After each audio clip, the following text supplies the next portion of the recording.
Hello बच्चों, welcome to JD point. JD point में आपका बहुत बहुत स्वागत है। आज हम लोग इस लेक्चर में हीट एंड मतलब थर्मोडायनेमिक्स के अंदर फर्स्ट उसका पार्ट देखा था, हीट एंड देयर टेम्परेचर या heat and their thermal expansion. तो उसके अंदर हमने कॉन्सेप्ट आपको सिखाया था कि टेम्परेचर को कैसे मेजर करते हैं और कोई भी चीज एक्सपैंड होता है तो कैसे होता है। अब उसके बाद हम ये देखेंगे कि आईआईटी क्या सोचता है, जेई एडवांस वाले क्या सोचते हैं पेपर फ्रेम करते समय। तो कहने का मतलब क्या है कि प्रीवियस ईयर के क्वेश्चंस कैसे आते हैं। तो आ जाइए, आज के लेक्चर में हम लोग हीट एंड थर्मल एक्सपेंशन या हीट एंड टेम्परेचर, जो भी नाम उसको लेना है ले लीजिए, उस पर देखेंगे। उसका प्रीवियस ईयर क्वेश्चन देखेंगे। तो मोटे तौर पर आप देखेंगे कि जो टेम्परेचर के कुछ मेजरमेंट करने के जो आपको स्केल्स बताया था वो, और दूसरा कि जो थर्मल एक्सपेंशन की जो फॉर्मूला होता था, like delta L equal to L not alpha into delta T, या delta V equal to V nought into gamma times into delta T. मतलब एक तरह से लीनियर एक्सपेंशन और दूसरा एक वॉल क्यूबिक एक्सपेंशन या superficial expansion, you can also take in your account. And ये तो आपको मुख्य तौर पे फॉर्मूला लगेगा ही लगेगा। और दूसरा कि हम जैसे किसी चीज को हीट करते थे तो कुछ इसमें एक्सपैंड होता था, तो वो डेल्टा एल वैल्यू था। दूसरा, इसका कनेक्शन आप इलास्टिसिटी से कर सकते हैं कि अगर किसी लेंथ कोई वायर है, लेंथ वाइज अगर आप उसमें फोर्स लगाते हैं तो उसमें लॉन्गिट्यूडनल स्ट्रेन आता था। तो वहां से हम जानते थे कि Young modulus equal to stress by strain. तो ये दो कॉन्सेप्ट को मिक्स करके देखते हैं और क्या क्या मिलता है। लेकिन मोटे तौर पर अगर फॉर्मूले की बात करें तो यही दो फॉर्मूला आपको लगेगा। एक बार फिर से वहां पे लिख भी देता हूं मैं, in order to delta L equal to L not alpha into delta T. Delta T is the change in temperature. फिर उसके बाद डेल्टा एस सरफेस के लिए अगर कह ले S naught alpha in sorry यहाँ पर बीटा इंटू डेल्टा टी, और delta V equal to V naught gamma times into delta T. और इसके अलावा कि Young modulus equal to stress by strain. हाँ, अब स्ट्रेन आपका इस केस में डेल्टा एल बाई एल ही है, तो डेल्टा एल बाई एल ही लिख देते हैं। ये आपका होगा। साथ ही साथ बच्चों, दूसरा जो इंपॉर्टेंट इसका पार्ट है कि मतलब वॉल्यूम में तो जो चेंज हो रहा है देख रहे हैं। कभी क्या होता है कि लिक्विड में भी इसके चलते चेंजेस होगा। मतलब कि temperature, sorry not liquid exactly बोलना चाहिए मुझे, मतलब कि जब हम क्या कहने का मतलब है कि whenever you will give the some heat to the body, it having some thermal expansion, yes, and in that way means length wise, area wise and volume wise.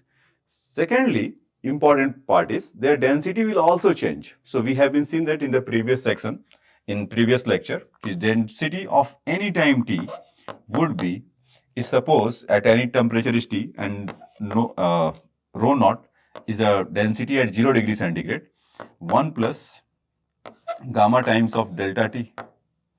ये चीजें हमने पीछे देखा था और इसको देखा था कि अगर कुछ जरूरत कभी पड़े तो हम इसमें भी शिफ्ट कर जाते थे binomially, 1 plus gamma into delta T raise to the power -1। तो -1 वाला जो पार्ट है यहाँ पर ऐसे आ जाता था। तो ये मोटे तौर पे, मुख्य तौर पे हमें इसी फॉर्मूले के साथ जाना है बच्चों। तो आ जाइए, काम पे लग जाते हैं, देखते हैं कि करके क्या क्या क्वेश्चन है, previous year question of the heat and temperature. अभी कह रहे कि real gas behave like the ideal gas if it's. तो ये थर्मोडायनेमिक्स के लिए देखो, आइडियल गैस और रियल गैस में, ऐसे तो केमिस्ट्री में भी आपको मिलेगा जो गैस लॉज है उसमें। तो गैसियस होने के लिए गैस क्या चाहता है बेचारा, कि मतलब वो फ्री रहे, है ना, मतलब फ्री होकर घूमे, या कोई भी गैस आप जैसे कि आपके मन में ख्याल होगा कि इजिली वो फ्लो करे। तो गैस अगर इजिली फ्लो करे तो उसमें फोर्स कम से कम लगे, उस पर जो मॉलिक्यूल्स के कॉन्स्टिट्यूएंट मॉलिक्यूल्स है उस पर फोर्स एक दूसरे पे कम से कम एक्सर्ट करे। तो कहने का मतलब उसका प्रेशर लो हो। आप इमेजिन करिए कि हाई प्रेशर पे मॉलिक्यूल्स क्या होंगे, पास पास स्क्वीज एकदम लगे हुए और एकदम इससे पास पास होंगे, मतलब एक दूसरे पे फोर्स एक्सर्ट करेंगे। कहने का मतलब यह है, तो प्रेशर को कर दो लो, एक बात। और टेम्परेचर को अगर लो करेंगे तो वो बहुत ही वो पास आ जाएंगे। जैसे कि आप आइस को देख लीजिए कि 0 डिग्री सेंटीग्रेड है तो आइस बेचारे मॉलिक्यूल्स वाटर के एकदम चिपके हुए रहते हैं। थोड़ा 0 to 100 करिए तो रिलैक्स हो जाते हैं, लिक्विड में फ्लो करते हैं, और 100 से ऊपर करिए तो वेपर हो जाते हैं। तो कहने का क्या मतलब है कि whenever you temperature will low, take the low of the gas, so it will be the compressed, so their density will change. तो कुल मिलाकर डेंसिटी पे रखना है कि डेंसिटी जितना कम से कम हो। तो यहां पर हमें आइडियल गैस के लिए हम क्या मानते हैं कि आसानी से फ्लो करे, तो टेम्परेचर शुड बी हाई, तभी तो रहेंगे ना दूर दूर। जैसे 100 डिग्री सेंटीग्रेड किया और उससे भी ज्यादा किया तो वाटर वेपर में रहा। टेम्परेचर अगर कम होगा तो वो पास रहेंगे, पास पास उसके मॉलिक्यूल्स होंगे और फोर्स ज्यादा लगेगा। एक बात तो यहां पर हम ऐसा बोल सकते हैं कि टेम्परेचर शुड बी हाई, ऐसा एक। दूसरा, और प्रेशर के लिए क्या बोला था, ज्यादा प्रेशर लगाएंगे। जैसे आप क्या परफ्यूम देखिए, एक बॉटल में पूरा वो केमिकल को हम शिफ्ट कर देते हैं 100 ml और उसको खोल दीजिए तो जहां तक उसकी सुगंध जाए, स्मेल जाए, वहां तक मॉलिक्यूल्स जा रहा है। तो यानी कि अंदर का प्रेशर ज्यादा है, बाहर प्रेशर लो रहता है, कम रहता है। तो यानी कि प्रेशर शुड बी लो।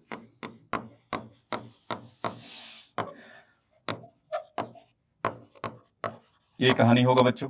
तो और इसके पीछे का कि डेंसिटी, मतलब डेंसिटी लो होना चाहिए, जितना कम से कम डेंसिटी हो। और डेंसिटी लो होने का मतलब कि मॉलिक्यूल्स एक दूसरे पर फोर्स कम से कम एग्जर्ट करें, less force exerting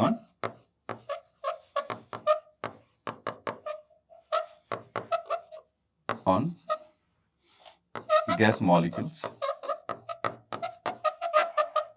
on each other.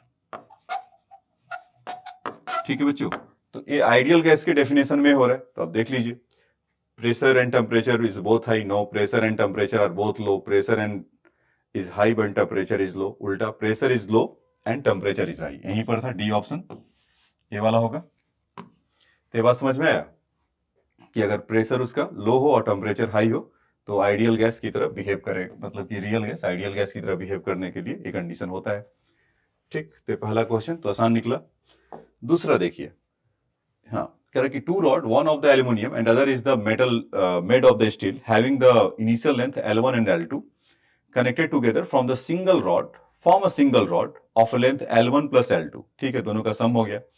Coefficient of the linear expansion for the aluminium and steel are alpha A and alpha S. ये अल्फा ए है और ये अल्फा एस है, और इनको अल्फा ही लिख दिया है respectively. If the length of the rod is increased by same amount, हाँ, if the length of the rod increased by the same amount, then the temperature is raised by the T degree centigrade, then the find the ratio of this by this। तो देखिए, JEE advance के question का ही beauty होता है कि आपसे वो उलझाएगा नहीं, जितना भी बातें हैं स्पष्ट और साफ साफ दिया रहेगा। आप पढ़ेंगे भी तो आपको पढ़ने में भी मजा आएगा, समझ में आते रहेगा। अब पूछेगा कि बताओ, तो ठीक है।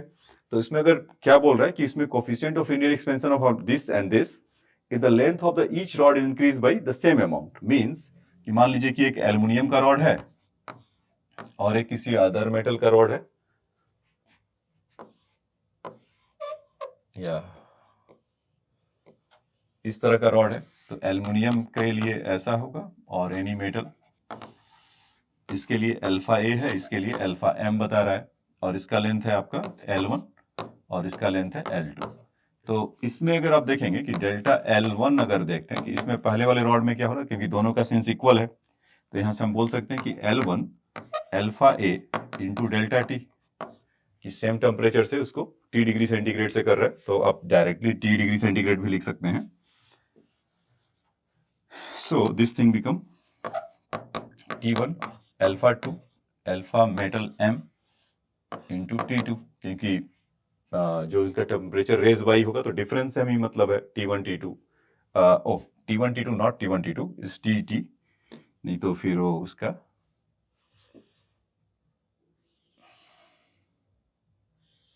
ऐसा, तो यहां से टी टी कैंसिल हो जाएगा। तो हम यहां से बोल सकते हैं क्या कि अल्फा 1 इक्वल टू, किसी को भी कर दीजिए, यहां पर हमें क्या चाहिए, L1 इक्वल टू, L1 को एलिमिनेट करना है, in the term of alpha इसमें लेकर आना है। तो यहां से हम क्या बोल सकते हैं, L2 alpha M upon alpha A, यही होगा। L1 equal to L2 alpha M upon alpha A. अब इसका वैल्यू चाहिए L1 upon L1 plus L2। तो L1 की जगह पे L2 इसको रख दिया जाए, अल्फा M अल्फा ए और again L2 alpha M alpha A plus L2, तो L2 तो अपने घर चले जाएंगे, ठीक। और यहां से क्या बचेगा, alpha M upon alpha A plus 1, तो एलसीएम लेंगे तो अल्फा एम प्लस अल्फा ए घर अपने चले जाएंगे, तो फाइनली कैलकुलेट होकर क्या आएगा बच्चों, alpha M upon alpha M plus alpha A, ऐसा मिलेगा, ठीक है।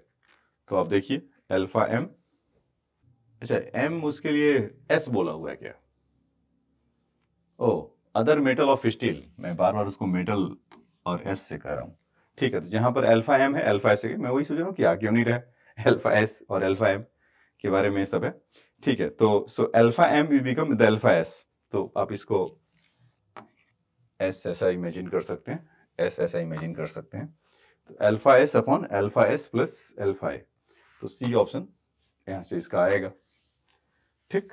तो ये बात आपको समझ में आया होगा, तो चाहे तो आप इसको लिख सकते हैं, 1 सेकेंड के लिए स्क्रीन खाली कर दे रहा हूँ, अब लिख लीजिएगा, मतलब जब हटू स्क्रीन से पॉज करके अपना स्क्रीनशॉट या जो भी लेना हो ले सकते हैं।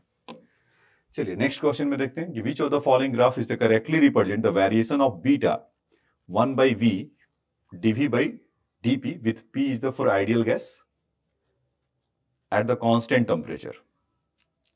तो ये P प्रेशर है बच्चों, और बीटा के बारे में जहां तक आपको अगर ख्याल नहीं आ रहा होगा, ये करें कि 1 by v dv over dp इस तरह का है। आपको बल्क मॉडुलस याद है क्या, K, तो वहां पर क्या होता था, change in pressure delta P over volumetric extent delta V over V, यही होता था। तो इसमें आप ऐसा कह सकते हैं कि 1 by K या सिंपली K इक्वल टू कितना हो जाएगा, पी वी कह सकते हैं, मतलब डेल्टा P के जगह पे चेंज इन प्रेशर को P आप ले सकते हैं, P V over delta V। तो इसको 1 by K अगर करेंगे तो 1 by K is your beta, इस कंप्रेसिबिलिटी, यही चाहिए इसको। याद है ना कितना से वो बल्क मॉडुलस में देखते थे कि कोई भी सॉलिड ऑब्जेक्ट है तो वॉल्यूम वाइज कितना कंप्रेस हो सकता है, तो उसको कंप्रेसिबिलिटी और delta V over V into P, ये चीज, ठीक है। अब देखिए कि यहां से तो इसकी कहानी हो गया, अभी उसके बाद कि beta equal to delta P over PV ये है, और कांस्टेंट टेम्परेचर भी वहां साथ साथ बोल रहा है, तो PV इक्वल टू हम कांस्टेंट लिख सकते हैं क्या, तो यहां से हम बोल सकते हैं कि dP into V plus P into dV equal to 0। जब पार्शियल डिफरेंशिएशन करेंगे तो यही चीज आएगा, P का differentiation dP, at that time volume will be constant and P times of P will seems to be constant and volume will be variable, so dV and constant should be 0, differentiation of constant will be 0. So from here you can say that your dP is equal to P dV over V, ऐसा बोल सकते हैं क्या, और जो beta का जो value आया है वो बेसिकली वही डेल्टा P ओवर dP को अगर लिखना है तो लिख सकते हैं, ये डेल्टा P या डेल्टा P उसमें, क्योंकि उसी चीज को कर रहा है, और उसमें ऑफ कोर्स वो नेगेटिव होता था उसके फॉर्मूला में, तो ये नेगेटिव आपको हर जगह रिफ्लेक्ट करेगा, तो delta V over V delta P, तो ठीक है। तो हमें बीटा और उसमें प्रेशर में एक तरह से रिलेशन लेकर आना है, तो उसको हम क्या कर सकते हैं कि delta V over delta P का वैल्यू जो होगा उसमें हम V बाई P लिख सकते हैं क्या, मतलब देखिए यहां से हम ऐसा कर सकते हैं कि वहां से जो डेल्टा V ओवर V है तो उसको जगह पे dP बाई P लिख सकते हैं, यहां से डेल्टा V बाई V का जो वैल्यू है तो उसके जगह पे हम dP बाई P लिख सकते हैं ना, तो यहाँ पर dP बाई P लिख लीजिए, और delta P is your dP again negative, तो dP dP कैंसिल हुआ, तो बीटा इक्वल टू कितना आ गया बच्चों, 1 बाई P, कहां पर लिखा जाए, beta equal to 1 by P, तो एक दूसरे के इनवर्सली प्रोपोर्शनल है, तो कैसा ग्राफ होगा, रेक्टेंगल पैराबोला, तो ये ऑप्शन के साथ आप जा सकते हैं, इस तरह का रेक्टेंगल पैराबोला होगा। तो ये बात समझ में आया कि वहां से जो जो बीटा है कंप्रेसिबिलिटी है उसका, ठीक है, वो सुपरफिशियल एक्सपेंशन वाला मत समझ लीजिएगा, नहीं तो फिर आप परेशान रहेंगे। तो इसीलिए उसको कनेक्ट करके पहले दिखा दिया बीटा का वैल्यू, तो वहां से कहा कि बीटा अच्छा डेल्टा पी पाई वी, तो ये आपको याद आया होगा कि कुछ तो किया था ऐसा बल्क मॉडुलस के लिए, और बल्क मॉडुलस को जब इसको ऐसा करेंगे तो यहाँ से मिल जाएगा। ठीक है, अब आ जाइए नेक्स्ट क्वेश्चन में चलते हैं। इसमें कह रहा है कि हाँ ये देखिए क्वेश्चन है मजेदार, आपका एकदम सारा कॉन्सेप्ट जितना भी होगा बॉइंट फोर्स से लेकर हर चीज कैंसिल, मतलब कि कैंसिल नहीं होगा, एड अप हो जाएगा। तो देखिएगा ध्यान से इसको, कह रहा है कि when a block of iron float in a mercury at 0 degree centigrade, fraction K1 of its volume is the submerged, while at the temperature of at 60 degree centigrade, fraction K2 seen be the submerged. ठीक है, तो fraction K1 K2 ऐसा बोला है, if the coefficient of volume expansion of the iron is gamma times Fe, not gamma times Fe, means gamma of Fe, इसको ऐसा लिखना चाहिए था, सब स्क्रिप्ट में ऊपर लिख दिया है, और मर्क्यूरी के लिए not Ng, Hg, gamma type of Hg, ऐसा। तो हमें ये इसके लिए बताना है, तो हम ऐसा कर लेते हैं कि ऐसा दो कॉलम एक ऐसा देख लेते हैं कि एक 0 डिग्री सेंटीग्रेड पर ऐसा क्या हो रहा होगा और 60 डिग्री सेंटीग्रेड पे क्या हो रहा होगा। तो यहाँ पर हम अच्छा उसमें साथ साथ एक ध्यान और रखना होगा कि जो आपको लास्ट में भी बताया था कि उसका जो डेंसिटी जो होता था वो भी बदलता था टेम्परेचर वेरी करने के चलते, तो उसको भी ध्यान में रखेंगे। तो अभी मान लेते हैं कि 0 डिग्री सेंटीग्रेड पर उसका वॉल्यूम कुछ ऐसा Fe वाले के लिए कॉमा 0 ऐसा लिख लेते हैं, और Hg वाले के लिए 0 ऐसे, यही होगा। डेंसिटी ऑफ Fe एट 0 पर कुछ होगा, डेंसिटी ऑफ Hg एट 0 पर ऐसा होगा। 60 डिग्री सेंटीग्रेड पर यही इसका जो वॉल्यूम है वो कितना हो जाएगा बच्चों?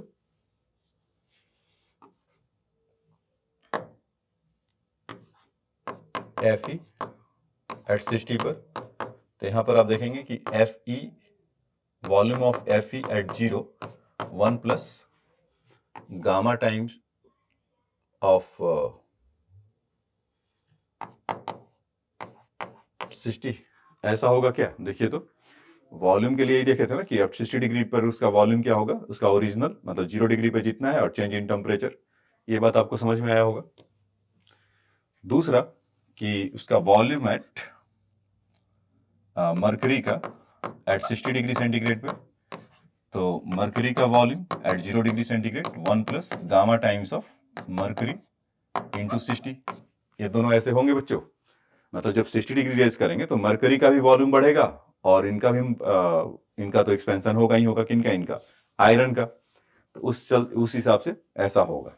ये तो ठीक बात है।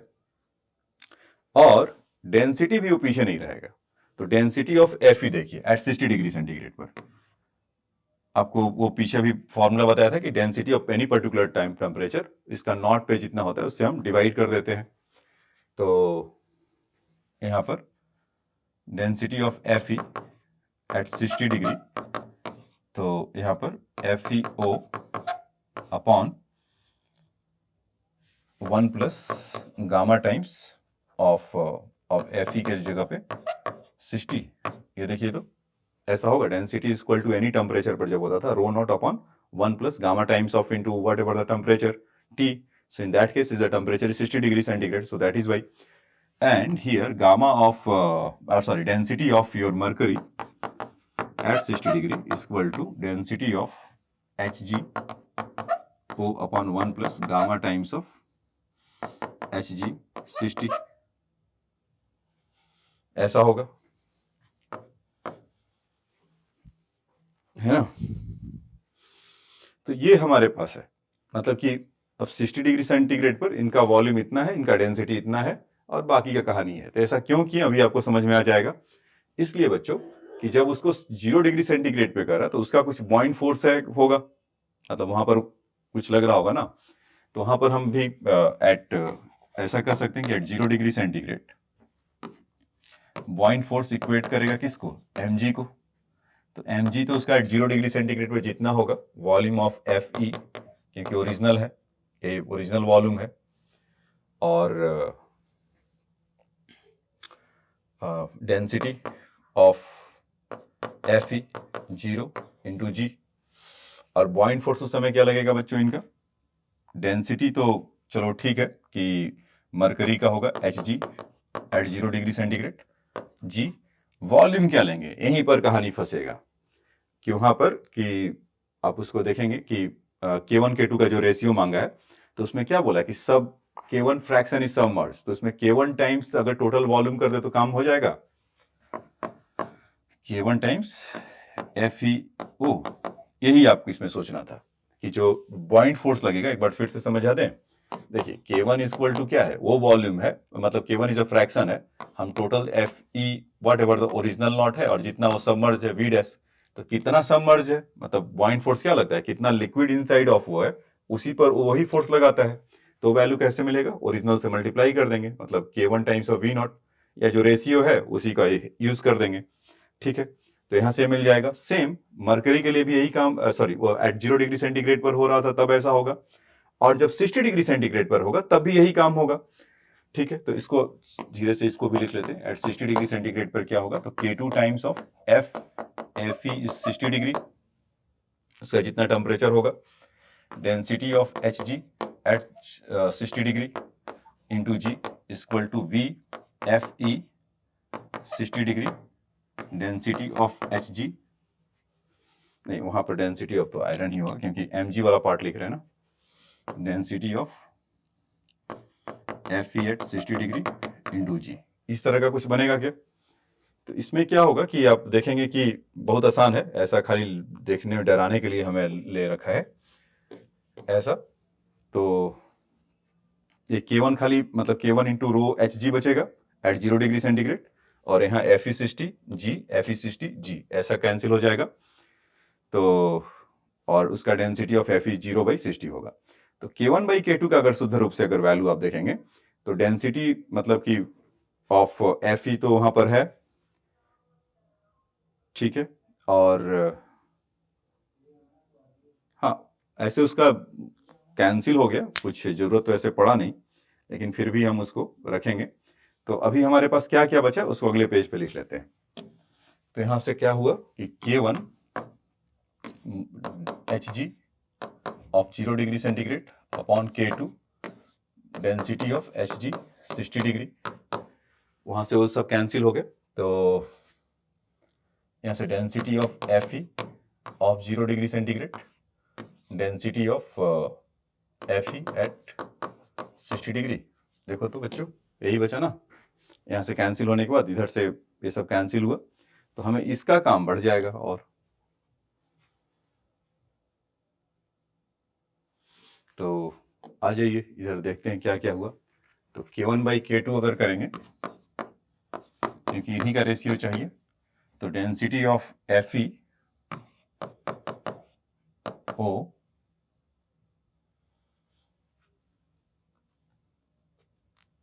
Upon density of Fe 60 in multiply by density of Hg 60 upon density of Hg at O।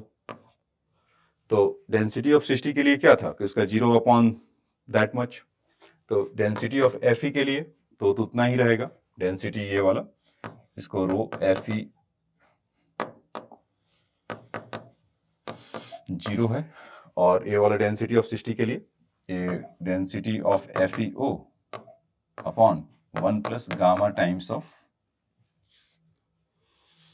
Fe का, क्योंकि Fe के लिए है, इंटू 60 ऐसा मिलेगा, इंटू इसके लिए Hg 60 के लिए किसका density of HgO upon 1 plus gamma times of Hg 60 ऐसा, और यहाँ से डेंसिटी ऑफ HgO। तो आप देखेंगे यहाँ से कि ये Fe तो कैंसिल हो जाएगा, मतलब ये दिस डिवाइड बाई है, यहाँ से आप भूलिएगा नहीं, ये दिस अपॉन दिस, तो ये जाएगा ऊपर, और HgO और HgO कैंसिल हो जाएंगे। तो बचेगा क्या बच्चों आपके पास, यहाँ से अगर आप देखेंगे तो ये 1/1 प्लस ये डिनोमिनेटर में रहेगा, ये न्यूमरेटर में चला जाएगा। तो gamma F E 60 upon 1 plus gamma H G 60। तो ये K1/K2 का आपका जो रेशियो चाहिए था वो आया था। तो ये था ना कमाल का, इसमें सारा कुछ आपको मिल गया। तो इसमें वहां पर हो सकता है कि देखिए एक बार फिर से आपको बता दूं कि जो क्वेश्चन में जो बोला था कि एक ब्लॉक है 0 डिग्री सेंटीग्रेड, ये इसका फेवरेट है एडवांस का। आप देखेंगे तो ये कई बार क्वेश्चन आ चुका है, तो इसीलिए इसको डिटेल में बताया। अभी आगे देखेंगे 2-3 बार और मिल जाएगा, मतलब सेम एग्जैक्ट नहीं मिलेगा, आगे पीछे करके कुछ मिल जाएगा। देखिए वहां पर क्वेश्चन में पहले बोला कि 0 डिग्री सेंटीग्रेड पर है K1 सबमर्ज्ड है, 60 डिग्री सेंटीग्रेड पर है K2 सबमर्ज है। तो पहले हमने क्या किया कि 0 डिग्री सेंटीग्रेड पर ऐसा एज्यूम कर लिया कि उसका वॉल्यूम Fe का Hg का 0 सबस्क्रिप्ट पे जो लिखा है 0 इसका मतलब है डेंसिटी इनका ऐसे है। 60 डिग्री पे कैसे वेरी करेगा, बस कॉन्सेप्ट हमारा क्लियर है कि Fe ऐसा होगा तो डेंसिटी हमारा इस तरह का होगा, क्योंकि पहले मैं आपको बता रखा हूं कि density will be varies like that. So Fe 60 degree is Fe nought 0 degree upon 1 plus gamma times of 60।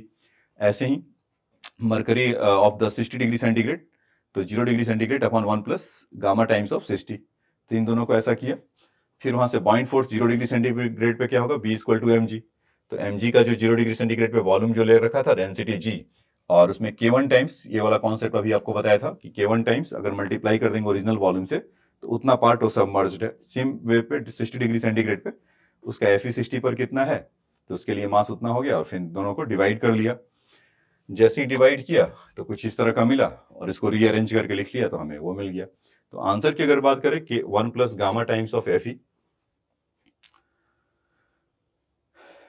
हाँ तो पहला वाला ऑप्शन दिख रहा है क्या, 1 प्लस 2 है, Hg कौन है और Fb कौन है देख लीजिएगा। Fe ऊपर वाला है, तो यानी कि आपका ऐसा इसमें मिल जाएगा। बाकी आप अपना चेक और कर सकते हैं। ठीक है, तो ये बात समझ में आया होगा, तो आया तो उसको फटाफट राइट डाउन करना चाहते हैं तो कर लीजिए, मैं हट जाता हूँ 1 सेकंड के लिए। चलिए ठीक है, लिख लिए होंगे या स्क्रीनशॉट ले लिए होंगे, पॉज कर लिए होंगे। अब देखिए नेक्स्ट क्वेश्चन इसका कह रहा है कि an ideal gas and initially at a temperature T and volume V, the volume increased by delta V due to the increase in temperature, pressure remaining constant. So the quantity delta is 1 delta V over V into delta T varies with the temperature. ठीक है, तो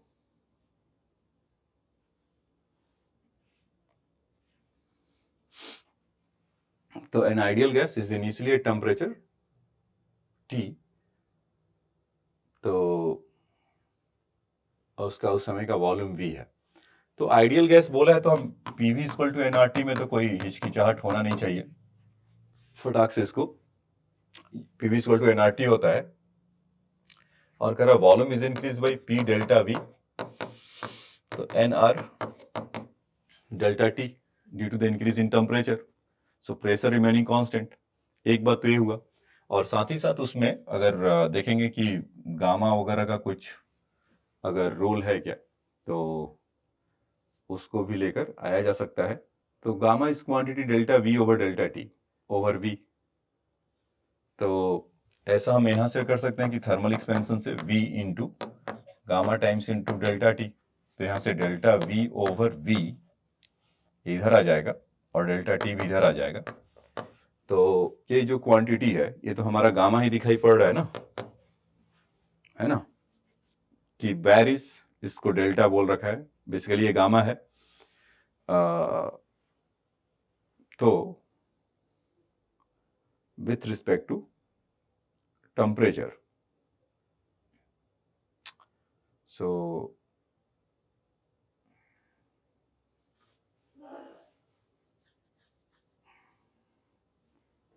तो हम उसमें ऐसा कर सकते हैं क्या कि जैसे वहां पर उनको चाहिए कि मान लीजिए कि ये कांस्टेंट पार्ट है, इसको तो हटा सकते हैं कि जहां पर वो रहेगा, तो उसमें क्या करिए कि हम डेल्टा V का तो वॉट एवर जो वैल्यू है V को वैल्यू को चेंज कर सकते हैं क्या, या डेल्टा V को, चलो डेल्टा V को ही चेंज कर दें, तो वहां से क्या मिलेगा, डेल्टा T ओवर P,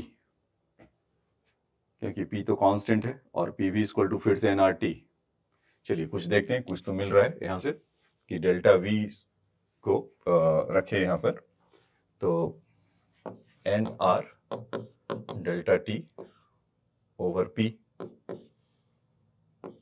ये V हो जाएगा, मतलब नीचे डेल्टा V के वैल्यू इसमें पुट कर रहे हैं, delta V equal to NRT over P, और V तो नीचे है ही और डेल्टा T पहले से है, और गामा पे हमें रिलेशन चाहिए।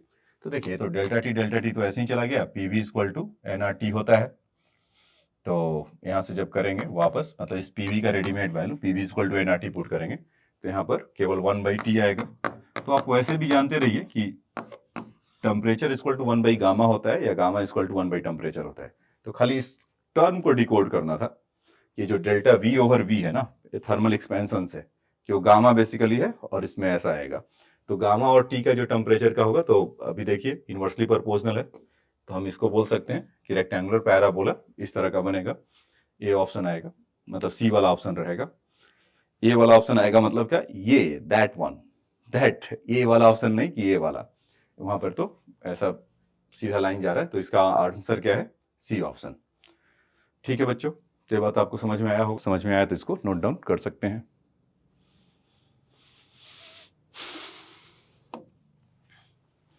देखिए कह रहा कि two rod of the different material having the coefficient of thermal expansion alpha 1 and alpha 2, young moduli is y1 and y2 respectively are the fixed between the two rigid massive wall.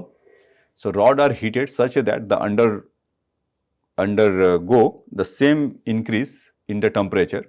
There is the no bending of the rod. If alpha 1 by alpha 2 is our 2/3, thermal stress, ये ध्यान रखिएगा, thermal stress developed in the two rods are the equal and provided is the y1 by y2 is equal to। तो देखो, एक तो पहले क्या बोला है कि two different materials having the coefficient. एक तो अपने लिए वॉल बना लिया जाए, बहुत भारी भरकम सा, इस तरह का, और थोड़ा कलर चेंज कर लिया जाए पेन का, और यहाँ पर एक रॉड है ऐसा और दूसरा रॉड है एक ऐसा, दोनों को हीट दे रहा है डेल्टा टी से, सेम अमाउंट से दे रहा है ना। तो क्या होगा कि उधर वो बढ़ेगा नहीं, बढ़ेगा नहीं मतलब, क्योंकि क्वेश्चन में क्लियरली मेजर है रिजिड मैसिव वॉल, रिजिड तो है ही है, मैसिव भी है, तो ये हिलने से रहा, तो जो भी उनका होना होगा, मतलब कि अब वो बढ़ना चाहेंगे तो ऊपर से मान लीजिए कि ये इधर बढ़ना चाहेगा तो एक फोर्स इधर लगाएगा, ये इधर से बढ़ना चाहेगा तो ये वॉल इधर से फोर्स लगाएगा, तो स्ट्रेस जो पड़ेगा इसके केस में से यू कैन से F1 और F2, F1 और इसमें कह सकते हैं F2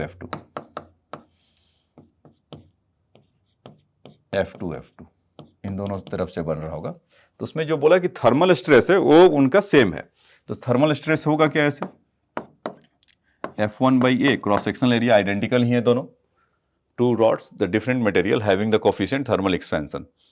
तो एरिया के बारे में ऐसा कुछ बोला नहीं है, तो हम भी इसको सेम ही मानेंगे। तो F2 by A, ये दोनों सेम है, तो ये तो अपने घर गए, तो F1 इक्वल टू F2 आ गया। बेसिकली हमें यंग मॉडुलस जो ऐसा बोल रखा है कि यंग मॉडुलस के बारे में हम क्या जानते हैं, F बाई एरिया, ये पार्ट तो हो गया सेम, और यहाँ से डेल्टा L ओवर उनका लेंथ जितना भी होता है L1 ऐसा, तो या L अभी के लिए मान लीजिए, तो हम ऐसा बोल सकते हैं कि ये पार्ट तो थर्मल स्ट्रेस तो सेम है, तो Young modulus y1 by y2 equal to कितना होगा, मतलब कि stress of the inversely proportional strain of the second one, मतलब यहाँ से ऐसा कह दें स्ट्रेन जो सेकेंड वाले का होगा अपॉन स्ट्रेन ऑफ फर्स्ट वाले का होगा। वो समझ में आया ना कैसा, ये क्योंकि F बाई ए इसको आप ऐसा इमेजिन कर सकते हैं ना कि डेल्टा L ओवर L होता है, तो strain by second upon strain by one. तो और उसका क्या कर रहा है कि दो रॉड मतलब उसमें है, तो वहाँ से आप देखेंगे कि L1 और L2 का भी वैल्यू सेम ही होगा या स्ट्रेन का वैल्यू सेम होगा। देखिए आप यहाँ से अब समझ लेते हैं कि बेसिकली डेल्टा L1 अगर करते हैं तो L into alpha 1 into delta T, क्योंकि सेम टेम्परेचर से उसको भेजा है। डेल्टा L2 की अगर बात करेंगे तो L into alpha 2 into delta T ऐसा। तो delta L1 by L is alpha 1 delta T और delta L2 by L equal to alpha T into delta T. तो दोनों का इसका स्ट्रेन हमें पता है, इसका स्ट्रेन पता है, तो वैल्यू रख लिया जाए बिल्कुल। तो यहाँ पर कितना हो जाएगा अल्फा 2, क्योंकि स्ट्रेन 2 वाले के लिए स्ट्रेन तो आपको पता है डेल्टा एल ओवर एल होता है, तो अल्फा 2 इंटू डेल्टा टी, और यहाँ से अल्फा 1 इंटू डेल्टा टी। ये डेल्टा टी अपने घर गए तो अल्फा 2 बाई अल्फा 1 आ गया, तो बस एक ही था, alpha 1 by alpha 2 equal to 2/3 है, तो अल्फा 2 बाई अल्फा 1 का वैल्यू ऐसा आ जाएगा 3/2 इनवर्सली प्रोपोर्शनल। यहाँ लिख भी देता हूँ। ठीक है बच्चों, तो ये बात, ये कहानी आपको समझ में आया होगा। अगर ये कहानी समझ में आया तो इसको फटाफट नोट डाउन कर सकते हैं आप लोग।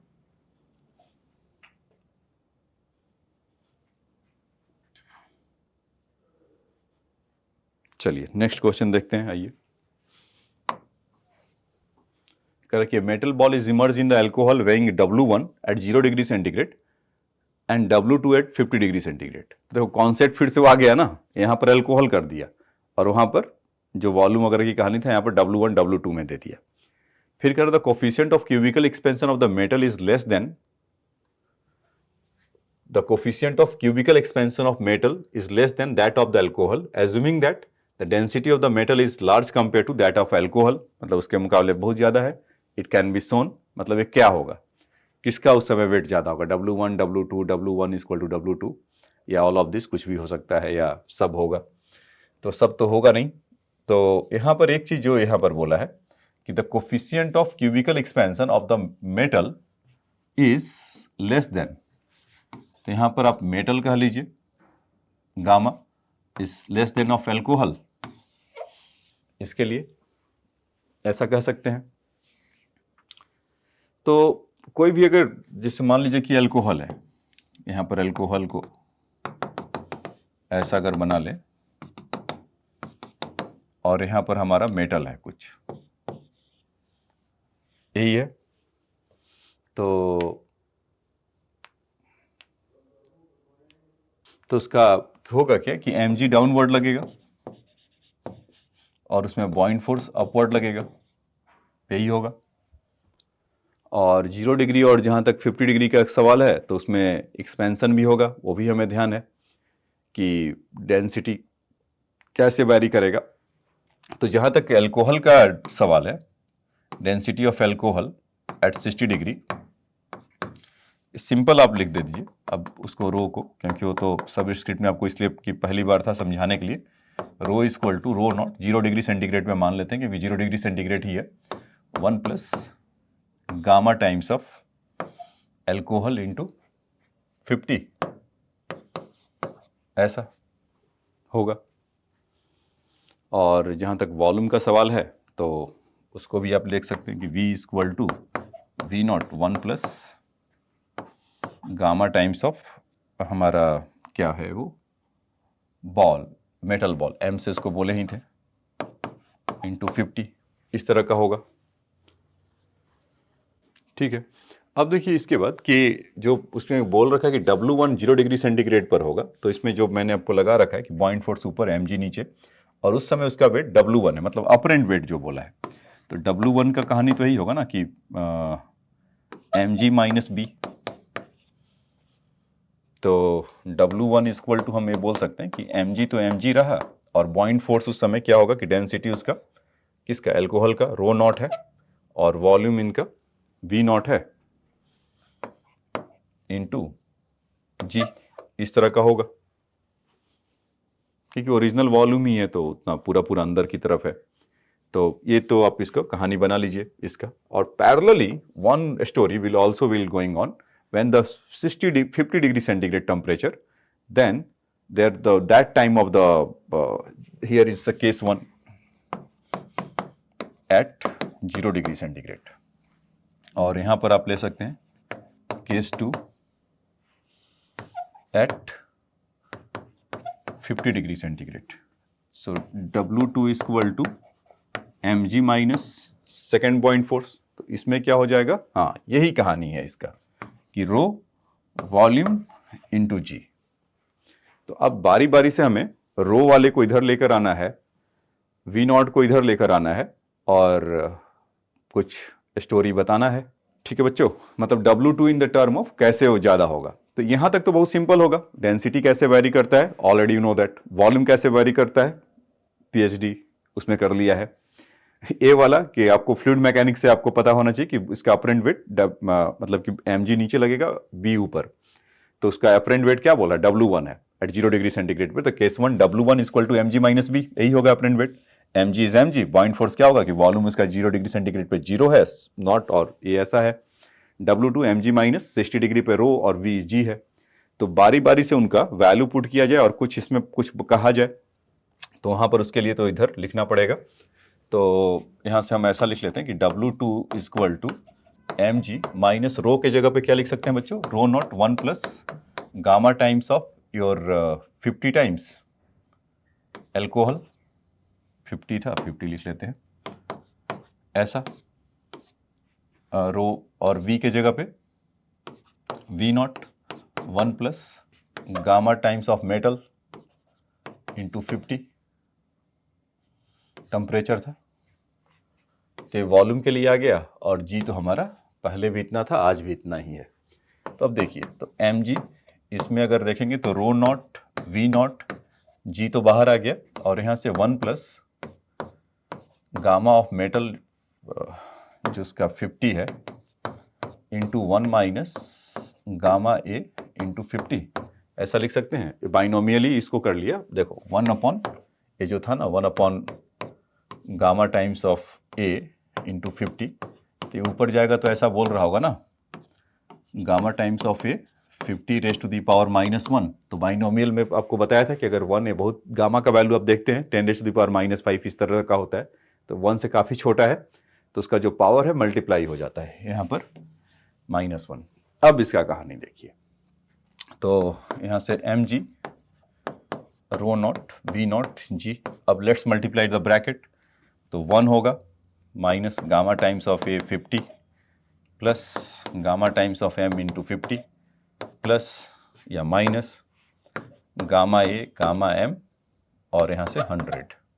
तो देखिए दो गामा, एक गामा किसी ऑर्डर का है कुछ -5 और 10 रेज टू दी पावर -10 और 100 मल्टीप्लाई करेंगे, तो मतलब कुछ यहाँ पर क्वांटिटी है और 10 raise to the power -8 multiply minus कर रहे हैं, मतलब 0.0001 बाई करोड़ टाइम्स। तो इसको हम तुरंत कहेंगे कि आप बाय बाय करके ऑलमोस्ट 0 है, अपने घर जाइए, बाद में मिलते हैं। तो W2, तो यहाँ पर देखो बच्चों कि mg minus rho nought v nought g, इसको ब्रैकेट को मल्टीप्लाई करना स्टार्ट कर दें, और यहाँ से rho nought v nought g equal to, यहाँ पर 50 भी और कॉमन ले लिया जाए क्या इन दोनों से, मतलब कि इसमें करेंगे तो ये 1 तो टाइम्स हो जाएगा और यह 50 दोनों से होगा, तो माइनस को और कॉमन ले लीजिए, तो यहाँ से gamma times of alcohol minus, मतलब गामा टाइम्स ऑफ एल्कोहल नहीं, thermal cubical expansion of alcohol minus cubical expansion of that metal, ऐसा, और 50 को चाहो तो आप ऐसे लिख लीजिए। तो माइनस उसको लिए हैं, अगर इनको माइनस ले लें तो इनको माइनस लेंगे तो कुछ ऐसा हो जाएगा, और ये हमारा क्या था बच्चों, W1, यही था ना W1, पीछे देखिए, is your W1 mg minus rho nought v nought g। तो यहां पर ऐसा लिख लिया जाए कि इसको W1 लिख लेते हैं, और ये जो प्लस किया उसके पीछे का मकसद ये है कि अभी वहां पर बोला था ना कि gamma of alcohol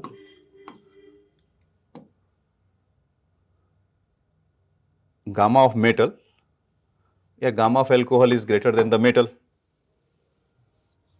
plus minus का कुछ आया है क्या प्रॉब्लम, माइनस तो एक तो था बच्चे यहाँ पे, और लेट्स माइनस मल्टीप्लाई करेंगे, या माइनस हमने कभी कॉमन लिया ही नहीं था, तो वो फिर एज इट इज रहेगा, यानी कि इसका मतलब ये देखिए यहाँ पे जैसे कि इसको मल्टीप्लाई किया था, इस माइनस माइनस ये जो एल्कोहल वाला है वो पॉजिटिव हो जाएगा, है ना, और वो निगेटिव होगा, तो नेचुरली इसके पास पॉजिटिव आ गया था।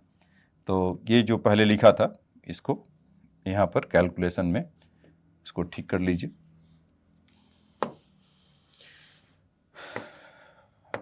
एल्कोहल माइनस मेटल, तो एल्कोहल का ज्यादा है तो ये क्वांटिटी तो क्या होगा, पॉजिटिव, पॉजिटिव ये तो रहेगा, इसमें तो कोई डाउट ही नहीं है, समथिंग पॉजिटिव। तो हम यहां से बोल सकते हैं कि W2 equal to W1 plus some positive, W2 equal to W1 equal to some K कह सकते हैं। तो हम बोल सकते हैं ना कि W2 इज ग्रेटर देन होगा, ये वाला जो W2 है ये W1 से ग्रेटर होगा, तो यही हमें उधर पूछा था।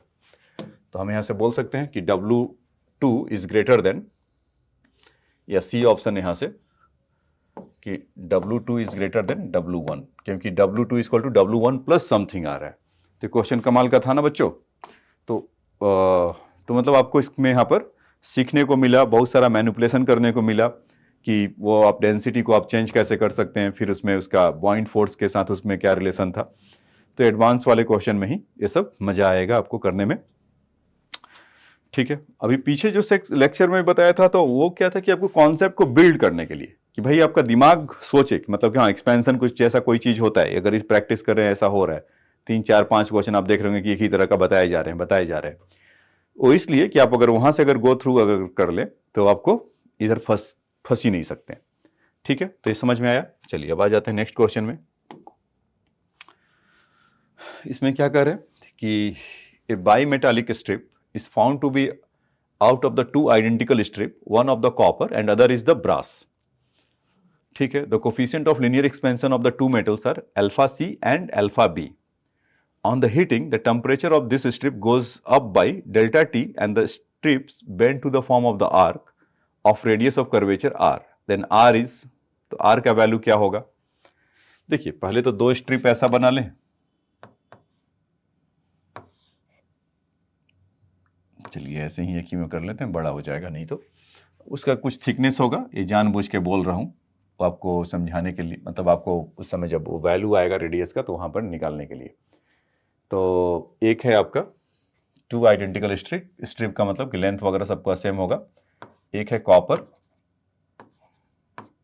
ऐसा, और दूसरा इज द ब्रास। तो इनका अल्फा हमारा बी से डिनोट कर रहा है और इसका अल्फा सी से, कॉपर वाले के लिए नहीं, इनका अल्फा इस ब्रास है तो बी ही होगा, हाँ बी है, कैपिटल बी और दे दिया, और यहाँ से अल्फा ये ना सी है।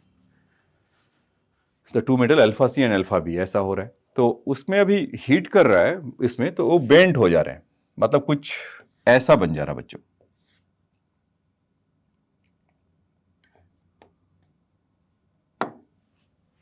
हमारे पास एक और है इसे दिखाने के लिए।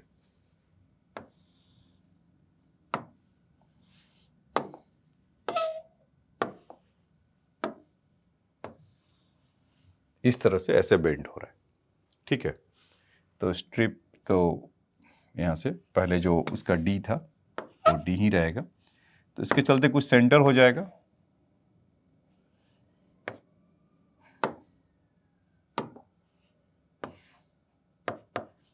इसका रेडियस आर ऐसा ले लेते हैं, ठीक है।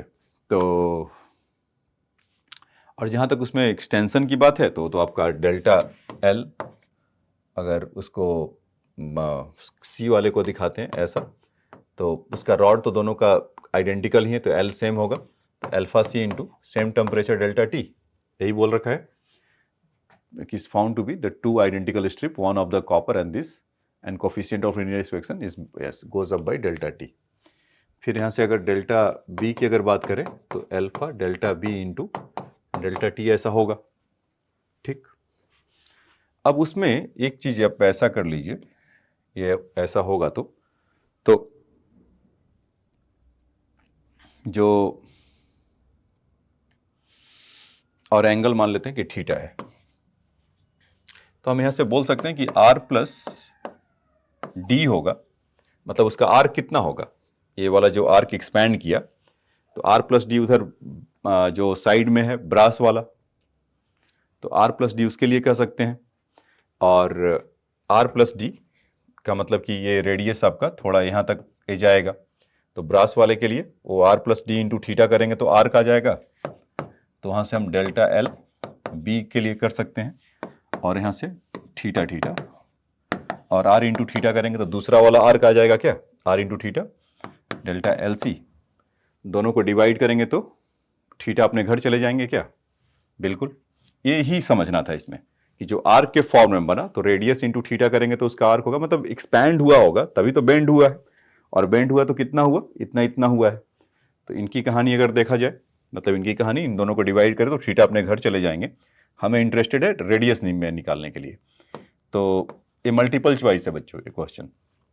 तो R plus D upon R equal to delta L B upon delta L C, तो उसका वैल्यू रखना चालू कर दें अब। अच्छा चलो थोड़ा सामान दे देते हैं, मन ही मन आप लोग ये कह रहे हैं एल सी, तो ऐसा होगा।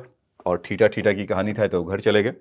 इसमें अभी और एक कहानी और बचा हुआ है कि, तो इसमें डेल्टा एल सी नहीं होगा, फिर क्या होगा कि जो आर्क मैंने लिख रखा है वो डेल्टा एल बी ना होकर यहाँ पर थोड़ा सा गड़बड़, क्योंकि वो आर्क हम पूरा जब कंसीडर कर रहे तो हम इतने से पार्ट को क्यों कैसे कह सकते हैं।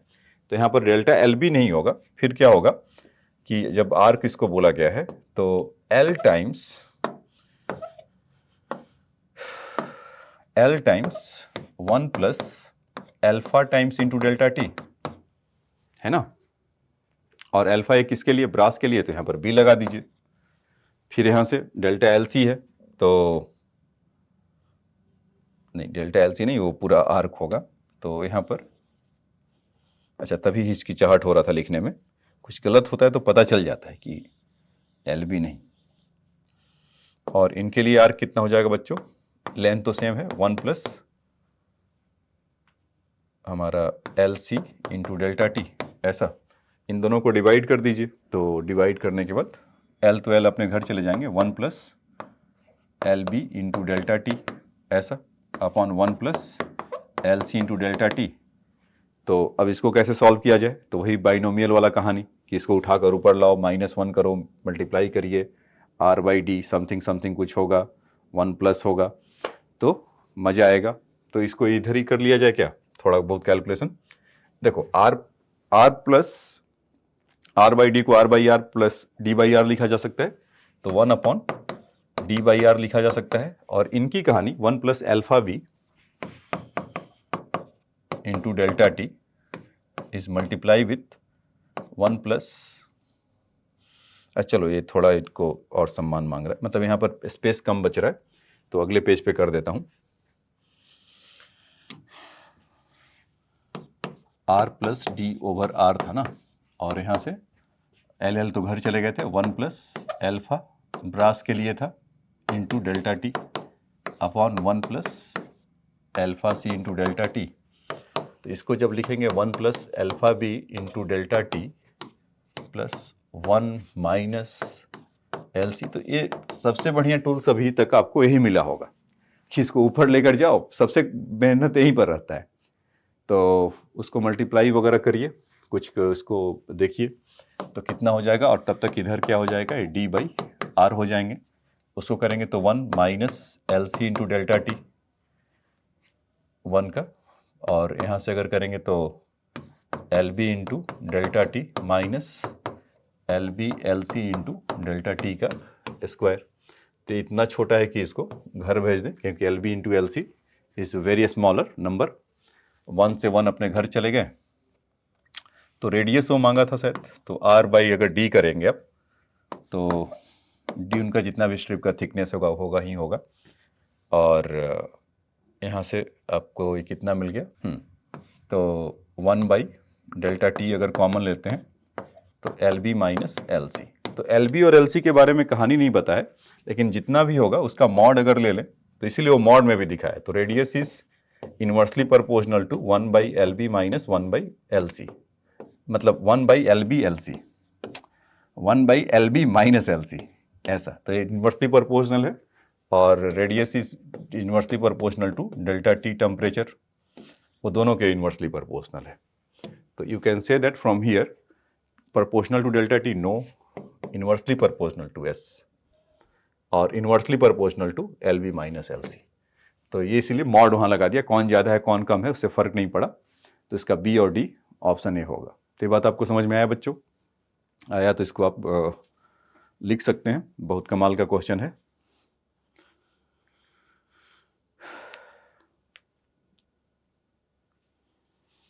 ठीक है, या पॉज कर दूं, लिखना चाहते हैं? चलिए पॉज कर देता हूँ। ठीक है, अब आ जाइए नेक्स्ट क्वेश्चन में। ये ट्रू और फॉल्स जैसा है, कह रहा है कि water in A close tube is a heated with one arm of the vertically placed above the lamp, the water will begin to circulate along the tube of the counterclockwise. मतलब क्या हो रहा है कि यहाँ पर पानी भरा हुआ है इसमें, इज विजिबल नहीं, अब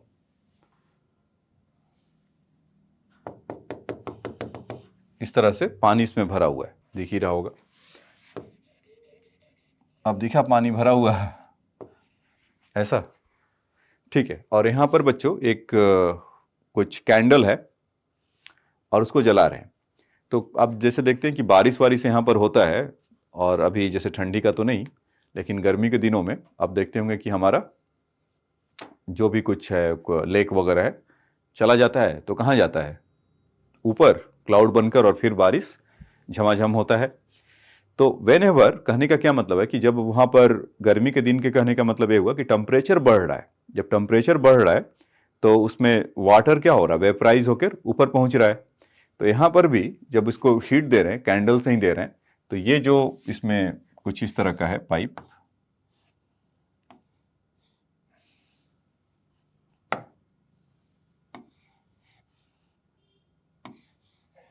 इस तरह का है, तो जो इसमें वाटर मॉलिक्यूल्स हैं तो कहाँ जाएंगे, ऊपर वेपराइज होगा। तो जब वेपराइज होगा तो फिर वो क्या करेगा, यहाँ से ऊपर जब जाएगा तो इसको प्रेस करेगा, तो इसको जब प्रेस करेगा तो ये नीचे को प्रेस करेगा, और फिर ये ऐसा होगा और ऐसा होगा, तो गोल गोल गोल गोल घूमते रहेगा। तो गोल गोल घूमते रहेगा, तो घूमने का क्या हुआ, वही तो पूछा हुआ है कि क्लॉकवाइज है काउंटर क्लॉकवाइज है, तो घड़ी कैसे जाता है बताइए, ये ऐसा है ना, क्लॉकवाइज ऐसा होता है, तो क्लॉकवाइज घूमेगा ना कि काउंटर क्लॉकवाइज घूमेगा, तो इसीलिए ये फॉल्स है। ठीक है, तो ये समझ में आया, बेसिक कॉन्सेप्ट था कि अगर इसको हीट करेंगे तो वाटर ऊपर की तरफ जाएगा, प्रेशर एग्जर्ट करेगा और क्लॉकवाइज इनको घुमा देगा। अब आ जाइए नेक्स्ट, इसमें क्या कर रहा है कि a barometer is made of the very narrow tube is placed in the normal temperature and pressure 0 degree centigrade जो इनका होता है। The coefficient of volume expand the mercury is that much and that of the tube is the negligible. Negligible है उसका, tube का कोई नहीं मानिए, मतलब लेने को नहीं कर रहा है। The temperature of the mercury is the barometer now raised by the 1 degree centigrade, but the temperature of the temperature of the atmosphere does not change. Then the mercury is the highest height in the tube is remain unchanged. तो देखते हैं क्या हो रहा है। तो अभी क्या होगा कि उनका जो भी प्रेशर होता है P equal to H rho G, normal temperature पर ऐसा हो रहा होगा। अभी क्या कर रहा है कि इसको बढ़ा दिया और कर रहा है कि प्रेशर कर रहा है कि अनचेंज्ड रहे, मतलब एटमॉस्फेयर का प्रेशर तो बदल नहीं रहा है। correct the coefficient of this, the temperature of mercury in the barometer just raised by 1 कर रहा है और उसका नहीं बदल रहा है। तो उस समय भी अगर हम P ही करेंगे, या इसको H नॉट रो नॉट कह लीजिए, और 1 डिग्री से जैसे उसमें बढ़ा हुआ है, तो एक तो डेंसिटी मरकरी का तो बदलेगा ही बदलेगा, मतलब डेंसिटी का मरकरी मरकरी का डेंसिटी कुछ 1 डिग्री सेंटीग्रेड से हो रहा है, तो कितने से भी हो, rho dash is rho not upon 1 plus gamma times of mercury का तो दे रखा है एच जी,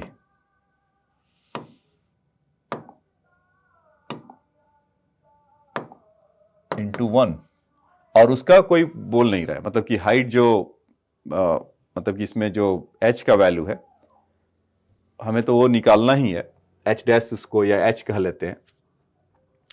तो यहां पर हम ऐसा कह दें कि नया प्रेशर जो होगा,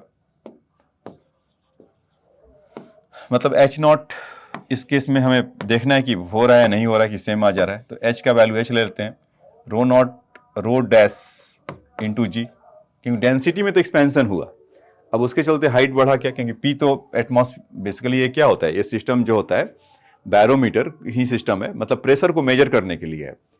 बाहर तो कुछ हुआ नहीं हलचल, इधर खाली बढ़ा, तो इसके चलते अपना जितना भी इसको भागना होगा ऊपर जाएगा, तो इसको ले लेते हैं एच, क्योंकि प्रेशर तो सेम ही है, और रो रेस की जगह पर रो 1 प्लस गामा इंटू जी, तो यहां पर इसके पी के जगह पर फिर इसको रख दीजिए, एच नॉट पहला वाला रो नॉट जी, तो रो नॉट जी तो घर चले गए, तो h का वैल्यू कितना आ जाएगा बच्चों यहाँ से, h नॉट 1 प्लस गामा, और गामा का वैल्यू तो दिया हुआ है। आप एक बात होता है कि गामा का वैल्यू फ्रैक्शन में या नेगेटिव तो नहीं है, पॉजिटिव ही है, तो यहाँ से हम बोल सकते हैं ना कि h equal to greater than h not, तो ये गलत हो गया कहानी, तो ये भी फॉल्स में आ गए। और एग्जैक्ट वैल्यू निकालना है तो h नॉट का value barometer made of the कुछ गिवन नहीं है तो h नॉट ही छोड़ देते हैं, और इसके जगह पे 1.000 कितने जीरो है, 3018 ऐसा, तो इतना बढ़ जाएगा। तो ये फॉल्स है, बोल रहा है कि हाइट भी अनचेंज रहेगा, नो फॉल्स, क्योंकि प्रेस उसके बढ़ने से वो उसका डेंसिटी बढ़ गया, और डेंसिटी बढ़ने से उसका हाइट बढ़ गया, तो ये ऐसे होगा। ठीक, देखिए नेक्स्ट क्वेश्चन फिर उसके बाद। हाँ, इसमें कह रहा है कि the volume V versus the temperature T graph of the certain amount of the perfect gas of two pressure P1 and P2 are shown in a figure. So follow from the graph P1 is greater than P2. ये ऐसा बोल रहा है, इनका कहना है कि ये P1 is greater than P2 है क्या, मतलब ट्रू है या फॉल्स है, कह रहा बता दीजिए आप। तो कह कि ओके, वॉल्यूम वर्सेस टेम्परेचर है, तो एक ग्राफ ऐसा एक ग्राफ ऐसा, इनको कह रहा P1 और इसको कह रहा P2। तो जब भी इस तरह का क्वेश्चन आता है बच्चों, अभी तो मैं आपको थर्मोडायनेमिक्स में पूरा डिटेल में सब बताऊंगा, लेकिन एक क्वेश्चन ये डाल दिए हैं इधर के लिए टेम्परेचर मेजर करने के लिए, मे भी उनका रीजन ये रहा हो कि P1 P2 अगर हो रहा हो चेंज और इसमें करने के लिए, तो आप यहाँ से क्या करिए कि परपेंडिकुलर लाइन ड्रॉ कर दीजिए हमेशा, जब भी इस तरह का ग्राफ में आता है कौन ज़्यादा कौन कम, तो सबसे बेस्ट तरीका होता है। और अपने पॉकेट से PV इक्वल टू NRT को निकालिए, तो PV इक्वल टू NRT निकाला। तो अभी इस केस में वॉट एवर द टेम्परेचर है, लेकिन हमने एक चीज कर मतलब कि टेम्परेचर को एक तरह से फिक्स कर दिया, यही हुआ ना, दोनों के लिए टेम्परेचर फिक्स हो गया, और N और R का वैल्यू तो फिक्स ही है, तो हम यहां से बोल सकते हैं कि P is inversely proportional to 1/V। तो आप यहां से इसका वैल्यू अगर देखेंगे ऐसा, तो P1 के लिए क्या होगा, V1 उसका ज्यादा होगा, V ज्यादा है ना, तो यानी कि, और P2 के लिए इसका V कम है, तो जितना कम V होगा उतना प्रेशर ज्यादा होगा, तो हम यहां से बोल सकते हैं क्या कि P2 is greater then P1। तो एक्चुअल में तो ये आना चाहिए, लेकिन क्वेश्चन में क्या बोल रखा है कि ट्रू या फॉल्स है क्या, तो कहेंगे नहीं, P1 is less than P2 या P2 is greater then P2, तो ये भी आपका फॉल्स निकल गया। सब झूठा ही है क्या, सारा गलत आ रहा है, फॉल्स फॉल्स फॉल्स। तो ये बात समझ में आया बच्चों कि इसमें इस तरह को कैसे ग्राफ को डिकोड करेंगे। V वर्सेस T का है, तो एक को आप फिक्स कर दीजिए और कुछ ऐसा ideal gas equation PV equal to NRT लगाइए, P is inversely proportional to 1/V, और P2 का इसका इसमें कहानी लिख दीजिए, तो जो आएगा आ जाएगा। ठीक है, अब देखिए नेक्स्ट क्वेश्चन कह रहा है कि the equation of state of real gas given by P into A plus V square, A by V square, V minus V equal to RT। ये बच्चों यही रियल गैस होता है। आइडियल गैस जो हम लेते हैं ना, PV इक्वल टू NRT, मतलब उसको आइडियली ऐसा फ्लो करना चाहिए, N का वैल्यू यहाँ पर 1 है, वहां भी N आ जाता है, तो P में कुछ करेक्शन होता है, इसमें V में कुछ करेक्शन होता है। मतलब हमने आपको देखा था कि प्रेशर आइडियली हम मानते हैं तो प्रेशर शुड भी कम होना चाहिए, लेकिन रियल गैस में ऐसा होता नहीं है, प्रेशर ज़्यादा उसका रहता है, तो प्रेशर ज़्यादा होगा तो वॉल्यूम कम रहेगा, तो वॉल्यूम में से माइनस करते हैं, प्रेशर को ऐड करते हैं, तो इसको बोला जाता है प्रेशर करेक्शन, और इसको बोला जाता है वॉल्यूम करेक्शन। तो खैर यहाँ पर देखते हैं क्या कह रहा है कि PVT are the pressure volume and temperature respectively, R is the universal gas constant, the dimension constant A in this equation is. तो देखिए पहला चैप्टर की याद दिला रहा है, तो पहले चैप्टर में भी आप देखेंगे यूनिट एंड डायमेंशन में आपको ये सब बातें डिटेल में बताएं। जिन बच्चों को अभी यूनिट एंड डायमेंशन में दिक्कत है, जाइए वहां पर रिविजिट करिए, और बहुत डिटेल में ये सब क्वेश्चन आपको लेकर बताया गया, वहां भी देखेंगे तो क्वेश्चन आपको मिल जाएगा। तो जो लॉ ऑफ होमोजेनिटी होता है कि अगर दो टर्म आपस में ऐड है तो इसका डायमेंशनली P का जो डायमेंशन होगा वो A ओवर V स्क्वायर का डायमेंशन के इक्वल होगा, ऐसा। प्रेशर की डायमेंशन की बात करें तो यहाँ से फोर्स बाई एरिया होता है, ठीक, और A का तो हमें चाहिए वॉल्यूम के लिए, आप उसमें चाहें तो डायरेक्टली लिख सकते हैं, वॉल्यूम का होता है एल क्यूब, तो अब इसको L raise to the power 6 लिख सकते हैं। तो एफ के जगह पर हम क्या लिखें, एम एल, एम के जगह पे एम एल टी माइनस 2 और एरिया के जगह पे एल स्क्वायर और ए और L raise to the power 6 ऐसा। तो यहां से 4 5, तो ए का जो डायमेंशन आएगा यहां से M L raise to the power 5 T raise to the power minus 2, इसका डायमेंशन ए का मिलेगा। बी का भी बताना होता तभी बता सकते थे, B equal to simply L की, वो तो दिख ही रहा है सामने से कि डायमेंशनली दोनों इक्वल होंगे, तभी हम उसमें प्लस माइनस ऐसा कर सकते हैं। और ए का जहां तक बात है तो इस तरह का कुछ है, एम एल 5 टी माइनस 2, ठीक है। तो इसको चाहे तो आप लिख सकते हैं, नोट डाउन कर सकते हैं।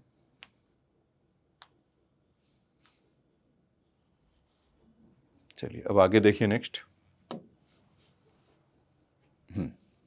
इसमें कह रहा है कि ring shaped tube is contain the two ideal gas with equal mass M, masses mass दोनों में इक्वल है, and the relative molar mass m1 is 32, अच्छा ऑक्सीजन है, और m2 28 नाइट्रोजन है। कुल मिलाकर तो यही बात कर रहा है। The gases are the separated by the fixed partition and another movable support s which can move is the freely without the friction inside the ring, then the angle alpha as shown in a figure is। तो alpha का value बताना है। एक चीज देखो बच्चों कि जो इसका रिंग है और वहां पर बीच में यहां पर सेपरेट है, और ये पिस्टन जो मूवेबल है, ठीक। तो the gases are the separated by the one fixed portion and another is a movable stopper s is moved freely without the friction table in the ring। तो आइडियल गैस है, तो इसमें जिसका pressure मतलब alpha का value कैसे decide होगा, जिसका प्रेशर ज्यादा होगा जिस साइड में तो उसको प्रेस करके उधर रखेगा, जिसका प्रेशर कम होगा उस साइड में उसका रहेगा। तो मान लेते हैं कि यही कंडीशन है, और उसमें क्या बोला है कि मास दोनों के पास इक्वल है, इक्वल मास है,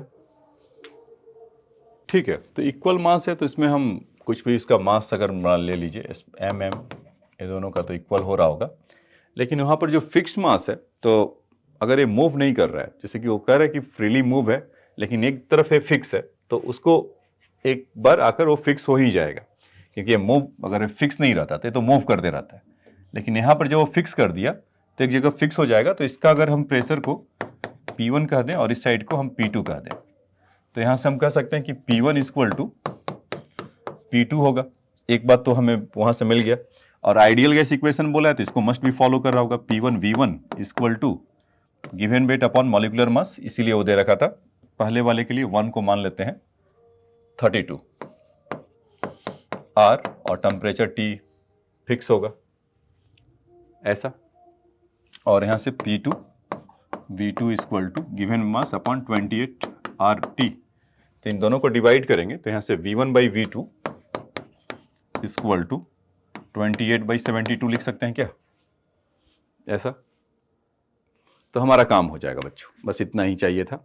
हाँ, तो वॉल्यूम है, तो अब देखिए कि M1 वाला कितना वो कर रहा होगा, मतलब V1 है तो उसका क्रॉस सेक्शनल एरिया तो दोनों के लिए सेम ही होगा, तो यहां से A बोल सकते हैं, और उसका लेंथ कितना होगा, अगर मान लेते हैं M1 वाला अगर अल्फा है तो इधर से कितना हो जाएगा 2 पाई माइनस अल्फा, और रेडियस कुछ R लगा लीजिए, L नहीं। ये समझ में आया क्या होगा कि अगर एक ट्यूब है ऐसा, यही चल रहा है ना, तो इसका रेडियस कुछ ना कुछ तो होगा, और ये एंगल कितना बना रहा है 2 पाई माइनस अल्फा, अभी अभी इसका यूज देखे थे, तो रेडियस टाइम्स मल्टीप्लाई कर देंगे तो इसका आर्क आ जाएगा, और क्रॉस सेक्शनल एरिया ये मान लेते हैं, तो 2 pi minus alpha into R upon, और यहां से कितना हो जाएगा alpha into R equal to 72 नहीं है बच्चों 32 है। आप भी करेंगे सर उसको ठीक करिए, तो ये हो जाएगा 32, तो कितना हो जाएगा 7/8, 7/8, तो R से R अपने घर गए। अच्छा, इसका भी क्रॉस सेक्शनल एरिया है, A से A घर गए, मतलब V2 volume equal to area into length, तो लेंथ कितना होगा उसका, एंगल अल्फा दे ही रखा है R है, तो L से L कैंसिल हो जाएगा, सॉरी ए से ए कैंसिल हो जाएगा, आर से आर कैंसिल हो जाएगा। अब क्रॉस मल्टीप्लाई का सहारा है, तो क्रॉस मल्टीप्लाई करेंगे तो 16 पाई ए मिलेगा और यहाँ से 8 अल्फा और इक्वल टू 7 अल्फा। इसको थोड़ा सा अल्फा को इधर से उधर भेजिए, 16/15 पाई आएगा। और पाई का वैल्यू कितना होता है बच्चों? 180। तो 180 और यहाँ से 16/15 है, तो 180 को 15 से डिवाइड करेंगे तो कितना हो जाएगा? 10 तो पूरा पूरा है और 2 और मान लीजिए, तो मतलब 12 टाइम इंटू 180 होता है। तो अल्फा का वैल्यू यहाँ से लिखेंगे तो 16 इंटू 12 आ जाएगा। तो 16 इंटू 10 इज योर 160 और 32। देखिए, तो ये एडवांस वाले में आपको उसमें कैलकुलेशन में नहीं उलझाएगा, तो फटाफट आपको वहाँ से अल्फा इक्वल टू 192 डिग्री आ गया कि जो मांगा था। तो फिल इन द ब्लैंक्स यहाँ पर 192 डिग्री लिख सकते हैं। तो आप सोच रहे हैं कि sir fill in the blanks तो है नहीं या इंटीजर वाला एक इसमें, वो कैसे ही पूछ सकते हैं। कॉन्सेप्ट इंपॉर्टेंट है ना, कि पहले क्या वो लोग पूछ रखे हैं, अब क्या पूछ, मतलब वैसा ही ट्रेंड रहता है आने का। तो मतलब इस तरह का भी हम क्वेश्चन सोच लिए, ऐसा भी सोच लिए, वो जो सोच रहे होंगे आप क्वेश्चन फ्रेम कर रहे होंगे, तो जब फिर से बैठेंगे वो लोग अगर फ्रेम करने क्वेश्चन, तो कहेंगे ना कि चलो ये दे दो, ये दे दो, ये दे दो। तो उसमें से अगर ये दे दो तो कुछ तो कॉमन कॉन्सेप्ट तो आ ही जाएगा, या सबसे बड़ी बात कि आपको सीखने को मिल रहा है। ठीक है, तो इसको नोट डाउन कर लीजिए। चलिए अब आते हैं नेक्स्ट क्वेश्चन में। कह रहा है piece of the metal float on the mercury, the coefficient of volume expansion of the metal and mercury is Γ1 and Γ2 respectively. If the temperature of the both mercury and metal are the increased by amount delta T, the fraction of the volume of the metal submerged in mercury change by the factor. हाँ, ये देखो है question, अभी बोला था ना कि वो इस तरह के क्वेश्चन है और आगे भी आपको मिल जाएगा, तो वही है। तो piece of the metal float on the mercury अगर इस तरह का हो रहा है,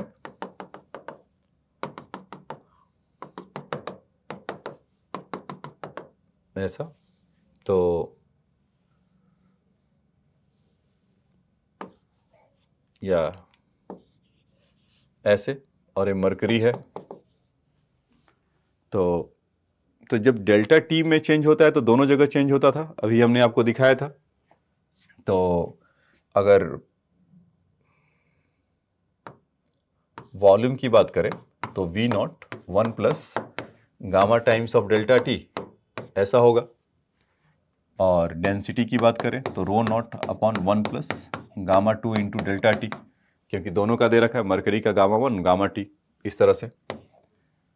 अब देखिए कि वो कह रहा है कि और फ्लोट कर रहा है, तो इसकी कहानी हम यही जानते थे कि mg नीचे की तरफ और ये ऊपर की तरफ बॉइंट फोर्स, तो B इक्वल टू mg होगा क्या?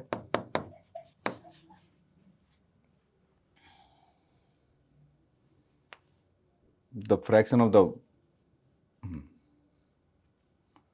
तो बॉइंट फोर्स के जगह पे मान लेते हैं कि इसमें कुछ, क्योंकि हमें कितना ये अंदर है इसके वॉल्यूम के बारे में कुछ अता पता नहीं है, तो हम ऐसा कर सकते हैं फ्लोट इन मरकरी, तो पहले क्या हो रहा होगा, अब क्या हो रहा होगा, यही है ना मतलब। तो यहाँ से हम इसको कह सकते हैं कि ये V naught rho naught into G होगा, मतलब वी नॉट तो उसका mg तो पूरा पूरा होगा, और b के जगह पर what the fraction of the change by, यही हमसे शायद वो कुछ एग्जैक्ट वर्ड है उसका।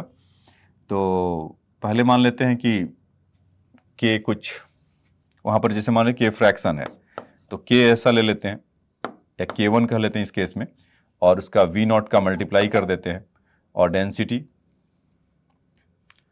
ऑफ द वहाँ पर पीस ऑफ मेटल ना, तो यहाँ पर मेटल डालना पड़ेगा, ओ नहीं,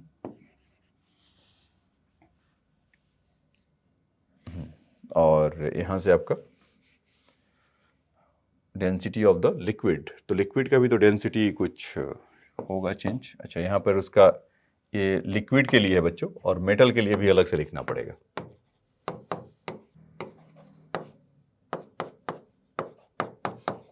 ये दोनों रखना पड़ेगा इसके लिए, ठीक है। तो ये केस 1 हो जाएगा, मतलब कि जब नॉर्मल होगा तब होगा। तो अब पूछ रहा है कि what the fraction is increase by, मतलब कि कह रहा कि the fraction of the volume of the metal submerge in the mercury change by, तो ठीक है, तो यहाँ पर हम कुछ कह देते हैं कि इसको B = mg तब भी लग रहा होगा, अब भी लग रहा होगा, तो लेकिन उसके चलते K2 इंटू उसका जो वॉल्यूम होगा, मतलब कि डैश वाला, वो V वाला, उसका वैल्यू लिखना है।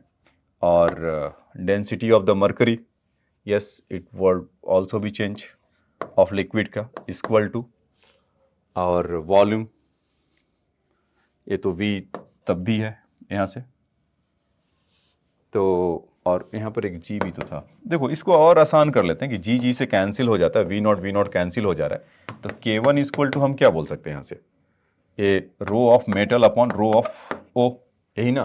तो वहाँ से भी बच्चों कैंसिल ही होगा, वहाँ पर भी मैं अगर डायरेक्टली लिख देता हूँ, वो सब कहानी पूरा लिखूंगा, भरूंगा, फिर इधर से इधर होगा, तो होने के सब करने के बाद सबसे आसान भाषा में समझिए कि जैसे K1 = rho m by rho not है, तो सिमिलरली उसके लिए जो फ्रैक्शन के लिए होगा,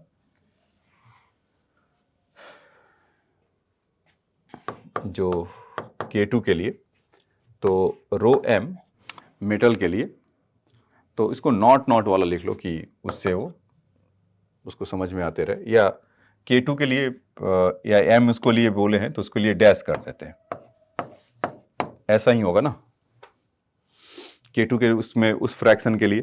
तो वहाँ पर अगर वैल्यू अगर रखें, मतलब K2 के लिए अगर हम रखें भी, तो K2 = कितना हो जाएगा, मतलब कि सॉरी रो m डैश के लिए कितना हो जाएगा, ये दोनों रो m कैसे हो सकता है, ये डैश एक ऐसा लगा दीजिए, तो यहाँ से हम बोल सकते हैं कि रो m over 1 plus gamma 1 into delta T, metal के लिए बोला है गामा, पीस ऑफ मेटल, ठीक है। और उसके लिए जब देखेंगे रो डैश ओ के लिए, तो इसमें rho not 1 plus gamma 2 into delta T, ठीक। तो ये rho m by rho not है, तो इसको बस हमें अलग से लिखना है। तो K2 का जो वैल्यू होगा इस रो m था, क्या था, m बाई m नॉट और 1/2,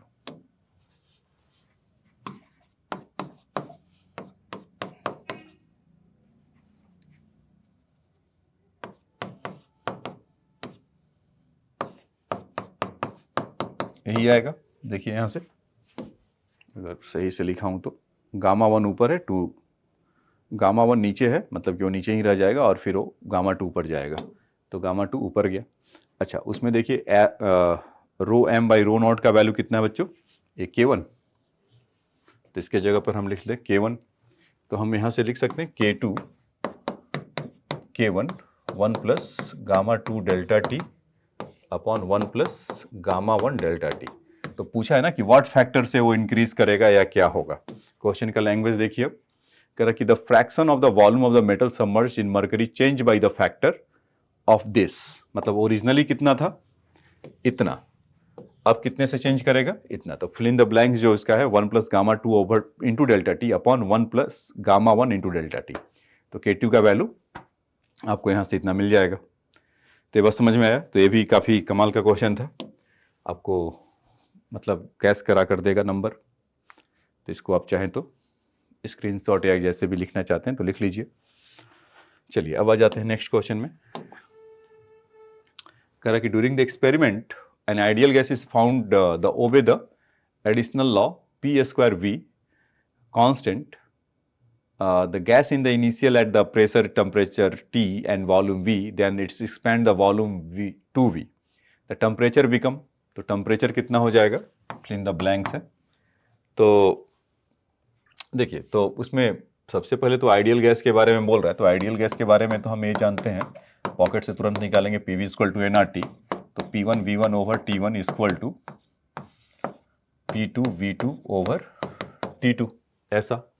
और साथ ही साथ वो क्या बोला है कि V से वो 2V हो जा रहे हैं, यही ना।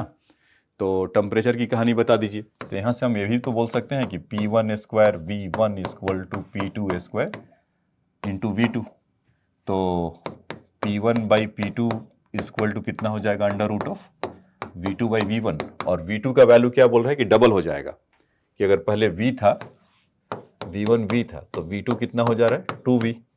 तो यहाँ पर हम इसका वैल्यू 2V ले लें और V ले लें, तो V से V कैंसिल हो गया, तो P1/P2 का जो वैल्यू होगा √2 आ जाएगा।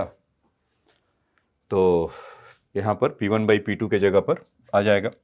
तो P1/P2 इनको सजा कर लिख लिया जाए और यहाँ से V1/V2 इक्वल टू, अच्छा T2 दोनों सरल लिख दिया। ऐसा नाइंसाफ़ी क्यों किया, नहीं करना चाहिए था। आप लोग के साथ तो नहीं हो रहा बच्चों? बिल्कुल नहीं, सवाल ही नहीं उठता है। आपकी तो हेल्प कर रहे हैं। तो P1/P2 V1/V2 और यहाँ से T1/T2 ऐसा बोल सकते हैं। तो P1/P2 के जगह पे √2 और V1/V2 के जगह पे 1/2। तो यहाँ पर इसको अगर आगे बढ़ा के लिखें तो P1/P2 इज √2 और यहाँ से 1/2। तो इसको कैंसिल होने के बाद कितना हो जाएगा, 1/√2। तो T2 का वैल्यू कितना हो जाएगा, T1 times temperature T given है। तो आप इसको ऐसे लिख सकते हैं 1/√2 इक्वल टू T/T2। तो T2 इक्वल टू कितना हो जाएगा, T टाइम्स √2। तो यहाँ से हम क्या लिख सकते हैं, इसमें बिकम्स √2 टाइम्स T। समझ में आया? P²V में अगर ऐसा जा रहा है आइडियल गैस इक्वेशन है तो सिंपल है। हमें मतलब कि कॉन्सेप्ट बस क्लियर रखना है। बहुत बच्चे फिर आएंगे P²V तो कहे कि अच्छा कुछ गामा वामा का तो चक्कर नहीं है, फिर उसमें लग जाएंगे एक्स्ट्रा का, मतलब उसमें एफर्ट डालने लगेंगे। तो इस तरह से होगा। तो प्रैक्टिस में रहिए, आसान आपको लगेगा क्वेश्चन, आसान क्वेश्चन भी आसान लगेगा। दिक्कत क्या होता है कि आसान क्वेश्चन भी मुश्किल बन जाता है एग्जाम में, कि मतलब कि ये ऐसा है तो उसमें कुछ से कुछ लगाने लगते हैं। तो प्रैक्टिस का मतलब यही रहता है। ठीक है, चलिए नेक्स्ट क्वेश्चन देखते हैं कि steel wire of the length L at 40 degree centigrade is suspended from the ceiling and then the mass M is the hung from its free end. The wire is the cooled down 40 to 30 degree centigrade regained to the original length. The coefficient of linear thermal expansion of the steel is 10 raised to the power minus 5 degree centigrade. Young modulus for the steel is 10 raised to the power 11 Newton per meter square. Radius of the wire is 1 millimeter square. Assume L is the width much less than their wire.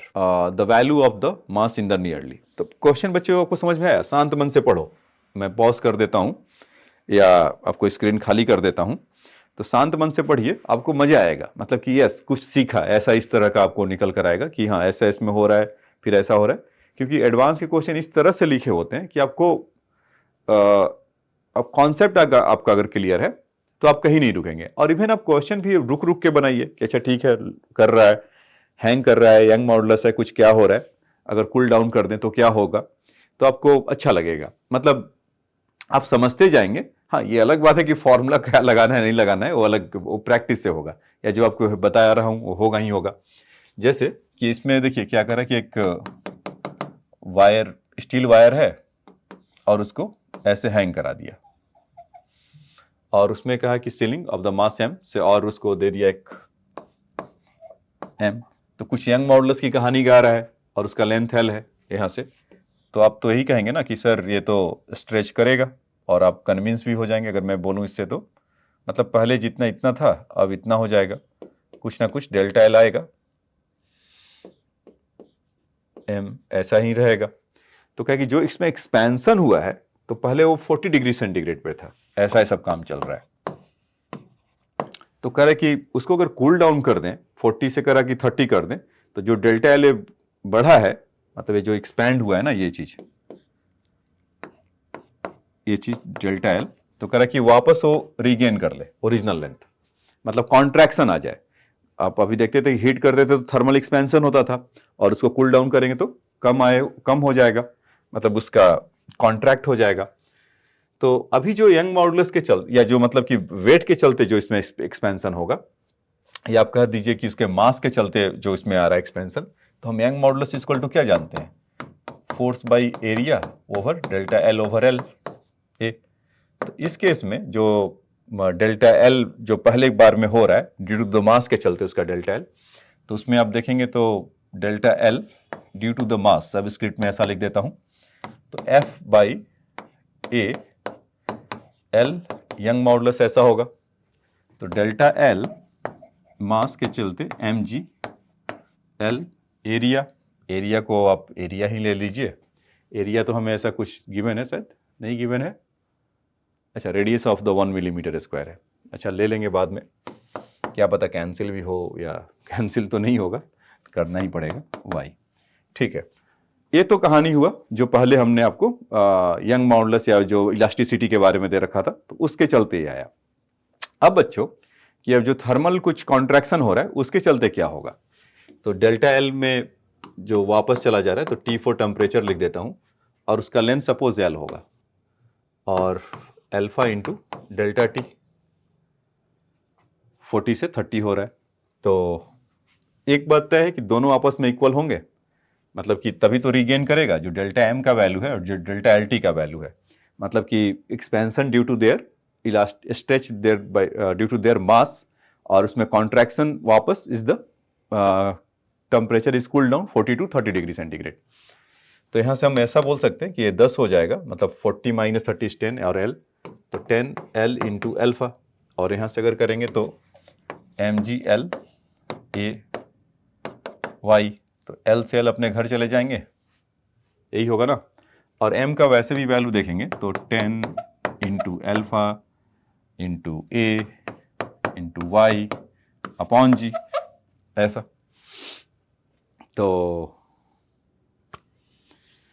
बस अब इंतज़ार है हमारे कि उसका area कितना है, 10⁻1 millimetre square है, और अल्फा का वैल्यू 10⁻5 है, और 10⁻11 है।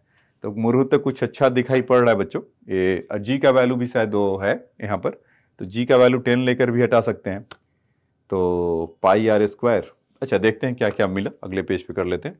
यहाँ पर L by G, L A Y 10 L by जी, ऐसा कह सकते हैं। 10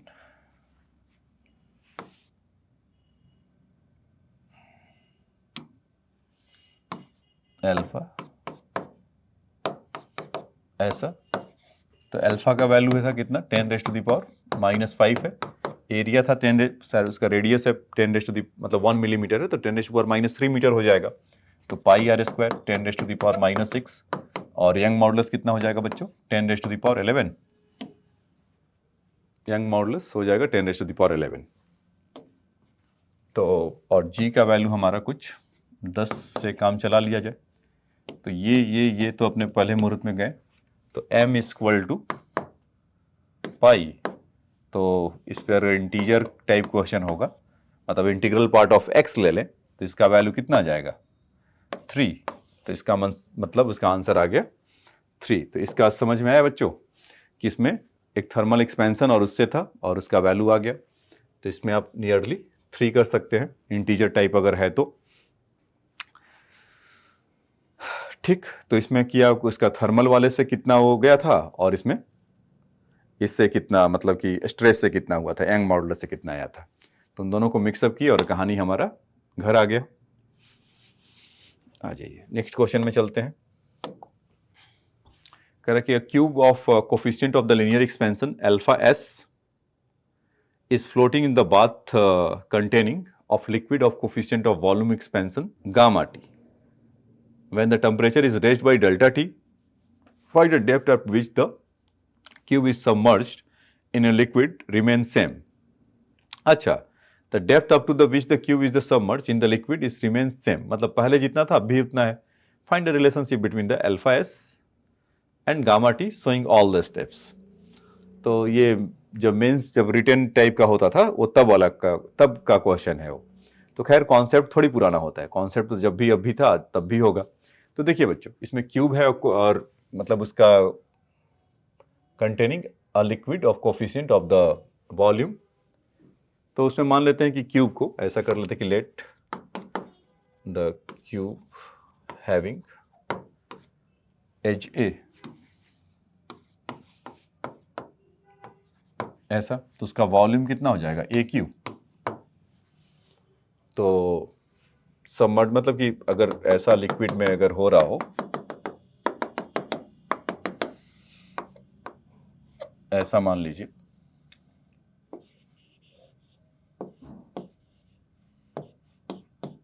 इस तरह का, तो M g equal to buoyant force तो होगा, यही कुछ होगा। तो एम जी का value density a q density वगैरह कुछ दे रखा है, लिक्विड का तो उन दोनों में दे रखा है, ठीक है। तो डेंसिटी मान लेते हैं ऑब्जेक्ट का, या ये क्या है, क्यूब का,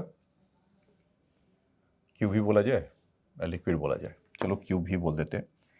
तो density of the cube into G, और यहाँ पर मान लीजिए कि h हाइट तक, मतलब ये लिक्विड अगर है h हाइट तक होगा तो उसका बेस का एरिया तो a स्क्वायर होगा इंटू h और into density of the liquid into G, ऐसा। लेकिन अभी फिर क्या करें कि जितना सबमर्ज्ड है वो h उतना ही मेंटेन है, लेकिन वहाँ पर क्या हो रहा है कि उसका साइड जो है वो जब वो डेल्टा टी से हीट कर रहा है तो एरिया भी आपको जो इसका वॉल्यूम है तो delta V equal to a q, मतलब कि न्यू जो एरिया उसका वी डैश कह लीजिए, वी डैश कह लीजिए, तो उसमें से कितना हो जाएगा, original area A Q plus 1 plus gamma, तो गामा के जगह पे इसमें कितना दे रखा है, अल्फा एस, तो 3 अल्फा एस कह सकते हैं क्या, क्योंकि लिनियरली एक्सपेंशन दे रखा है तो वहाँ पर गामा होना चाहिए था वॉल्यूम वाइज के लिए, तो यहाँ पर हम उसको एस से ऐसे बोल दें, और यहाँ से डेल्टा टी इस तरह का। तो ये तो उसका ये फर्स्ट केस में ऐसा होगा। सेकंड केस में अगर देखेंगे और लिक्विड का जो डेंसिटी होगा तो डेंसिटी दोनों के बदलेंगे, मतलब एल डैश सी अगर इसके लिए देखेंगे तो L C over 1 plus liquid का, अच्छा यहाँ पर 3 गामा 3 अल्फा एस करना होगा,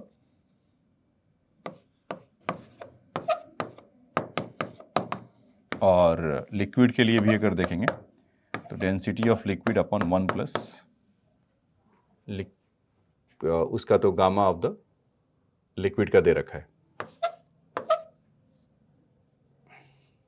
इंटू डेल्टा टी, कुछ इस तरह का मिलेगा बच्चों, ठीक है। तो इसमें एक ऐसा काम करते हैं कि इस वाले के लिए, मतलब कि जब तब था डेल्टा टी के बाद जब आएगा तब आएगा, तो इसमें हम ऐसा करते हैं कि जो वॉल्यूम वाला बोले हैं उसका वही ले लेते हैं, क्योंकि वो एरिया से बाद में कैंसिल होगा तो कुछ एक दिक्कत आ सकता है। तो यहाँ से आप चाहें तो ए के में ही लिख सकते हैं कि ए डैश जो इनका होगा A plus 1 plus alpha S into delta T. तो देखिए मास तो उसमें आप ऐसा कह सकते हैं कि ए डैश का cube into rho dash C into जी, यहाँ पर ए डैश स्क्वायर एच सेम ही रह रहा है और rho dash L into G, तो ये जी से जी तो कैंसिल हो जाएगा। अब ए डैश क्यूब का वैल्यू रखेंगे तो ए क्यूब ए स्क्वायर, और वहाँ से भी वो भी ए स्क्वायर का वैल्यू होगा, मतलब कुछ मिलाकर बहुत सारा घालमेल होगा और आपको उसके लिए तैयार रहना है। तो सबसे पहले स्पेस तो कम है तो ए क्यूब ए डैश क्यूब के लिए लिखते हैं, तो वहाँ पर कितना हो जाएगा, A cube 1 plus alpha S into delta T का पावर 3, सबसे पहले तो ये हो जाएगा। डेंसिटी ऑफ द लिक्विड तो नहीं, ये किस साइड से है, मास वाले साइड से है ना, तो क्यूब का है तो यहाँ से आपका हो जाएगा गामा या L C 1 plus gamma times of delta T of the liquid और जी, और यहाँ से ए डैश तब भी उतना ही था अब भी उतना ही होगा ए डैश स्क्वायर, तो यहाँ पर भी आप कह सकते हैं इसको A square 1 plus alpha S delta T का स्क्वायर इंटू, और लिक्विड के लिए अगर देखेंगे तो liquid upon 1 plus gamma delta T into G, ऐसा ऐसा ये कैंसिल होगा, और वहाँ पर उसका लिक्विड का दे रखा है और इसके लिए इसका गामा नहीं दे रखा है तो उसको अलग से सोचेंगे अभी। तो खैर ए क्यूब, मतलब वहाँ पर एक बचेगा और ए स्क्वायर यहाँ से कैंसिल हुआ तो एक वेव हुआ, तो ए को यहाँ से लिख लेते हैं, कुछ ए ऐसा बचेगा और जी से जी कैंसिल हो जाएगा ये चीज़, और तो क्या क्या बचा उसके लिए लिखिए। हमें वैसे रिलेशनशिप उसमें ढूंढना है कि मिला क्या, मतलब कि फाइंड अल्फा एस और ये गामा वाले में, तो यहाँ से भी कुछ काम आएगा कि ए स्क्वायर और इसका वैल्यू, तो इसको रखे रहिएगा। मतलब जी से जी कैंसिल होगा और ए का जो वैल्यू है बेसिकली वो कितना हो जाएगा, H over rho L over C, A के जगह पे। तो ए के जगह पे H rho L over C और 1 plus alpha S into delta T. अच्छा, फिर तो उधर की तरफ शिफ्ट होगा। अच्छा कोई नहीं, थोड़ा पहले इसको सॉल्व कर लेते हैं तब यहाँ से निकल कर आएगा। तो ए स्क्वायर ऐसे तो कैंसिल हो गया था, फिर वो कैसे आ रहा है। ठीक है, इसमें एक ऐसा कर सकते हैं, यहीं से इसको ले सकते थे कि इसका जो लिक्विड है इन दोनों को, बेसिकली ये दोनों तो आपस में इक्वल ही है, तो हम जो ये क्यू एल सी इसका वैल्यू है इन दोनों को आपस में इक्वेट कर देते हैं क्योंकि वो आपस में इक्वल थे। तो ये जो यहाँ से लिख रहे थे हम कि ए क्यू रो ऑफ सॉलिड, या उसके लिए क्या वर्ड यूज़ किया है, मेटल यूज़ किया है, क्या यूज़ किया है, लिक्विड है, सी यूज़ किया है। तो ठीक है, सी इंटू जी और यहाँ पर ए डैश स्क्वायर एच और इसमें क्या था और एच रो डैश एल जी।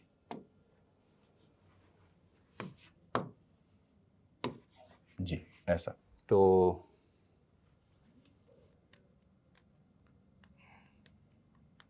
ठीक है, तो उसमें हम यहाँ से ऐसा कर सकते हैं कि ए क्यू, वो जो कंडीशन आया था अभी, एच रो एल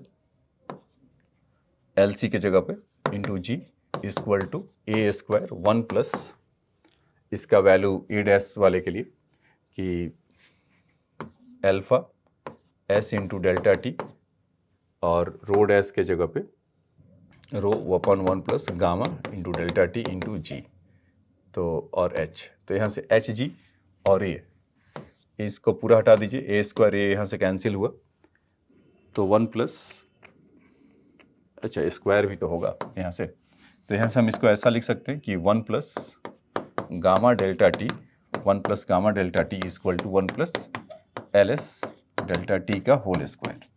तो यहाँ से क्या होगा कि 1 plus gamma delta T equal to 1 plus 2 alpha S into delta T, ऐसा। तो 1 से 1 कैंसिल होगा और फिर उसके बाद यहाँ से आप कह सकते हैं गामा इक्वल टू 2 एल्फा। तो इस केस में ऐसे तो जो लीनियरली अगर होता है तो gamma equal to 3 alpha S होता है, जो एजम्पशन मैं पहले से स्टार्टिंग में कर रहा था, लेकिन यहाँ पर gamma equal to 2 alpha S इस तरह का ये बनेगा। ठीक है बच्चों, तो आज के लेक्चर में इतना ही। तो जितना मैक्सिमम इसमें हो सका मैंने आपको बताया, और भी क्वेश्चन उसके प्रीवियस ईयर के रह रहे हैं तो आप ट्राई करिएगा, अगर इसमें से नहीं बनेगा तो फिर बताइएगा और आप पर उस पर मेहनत किया जाएगा और आपको बताया जाएगा। तो आज के लेक्चर में इतना ही। Thanks for your time.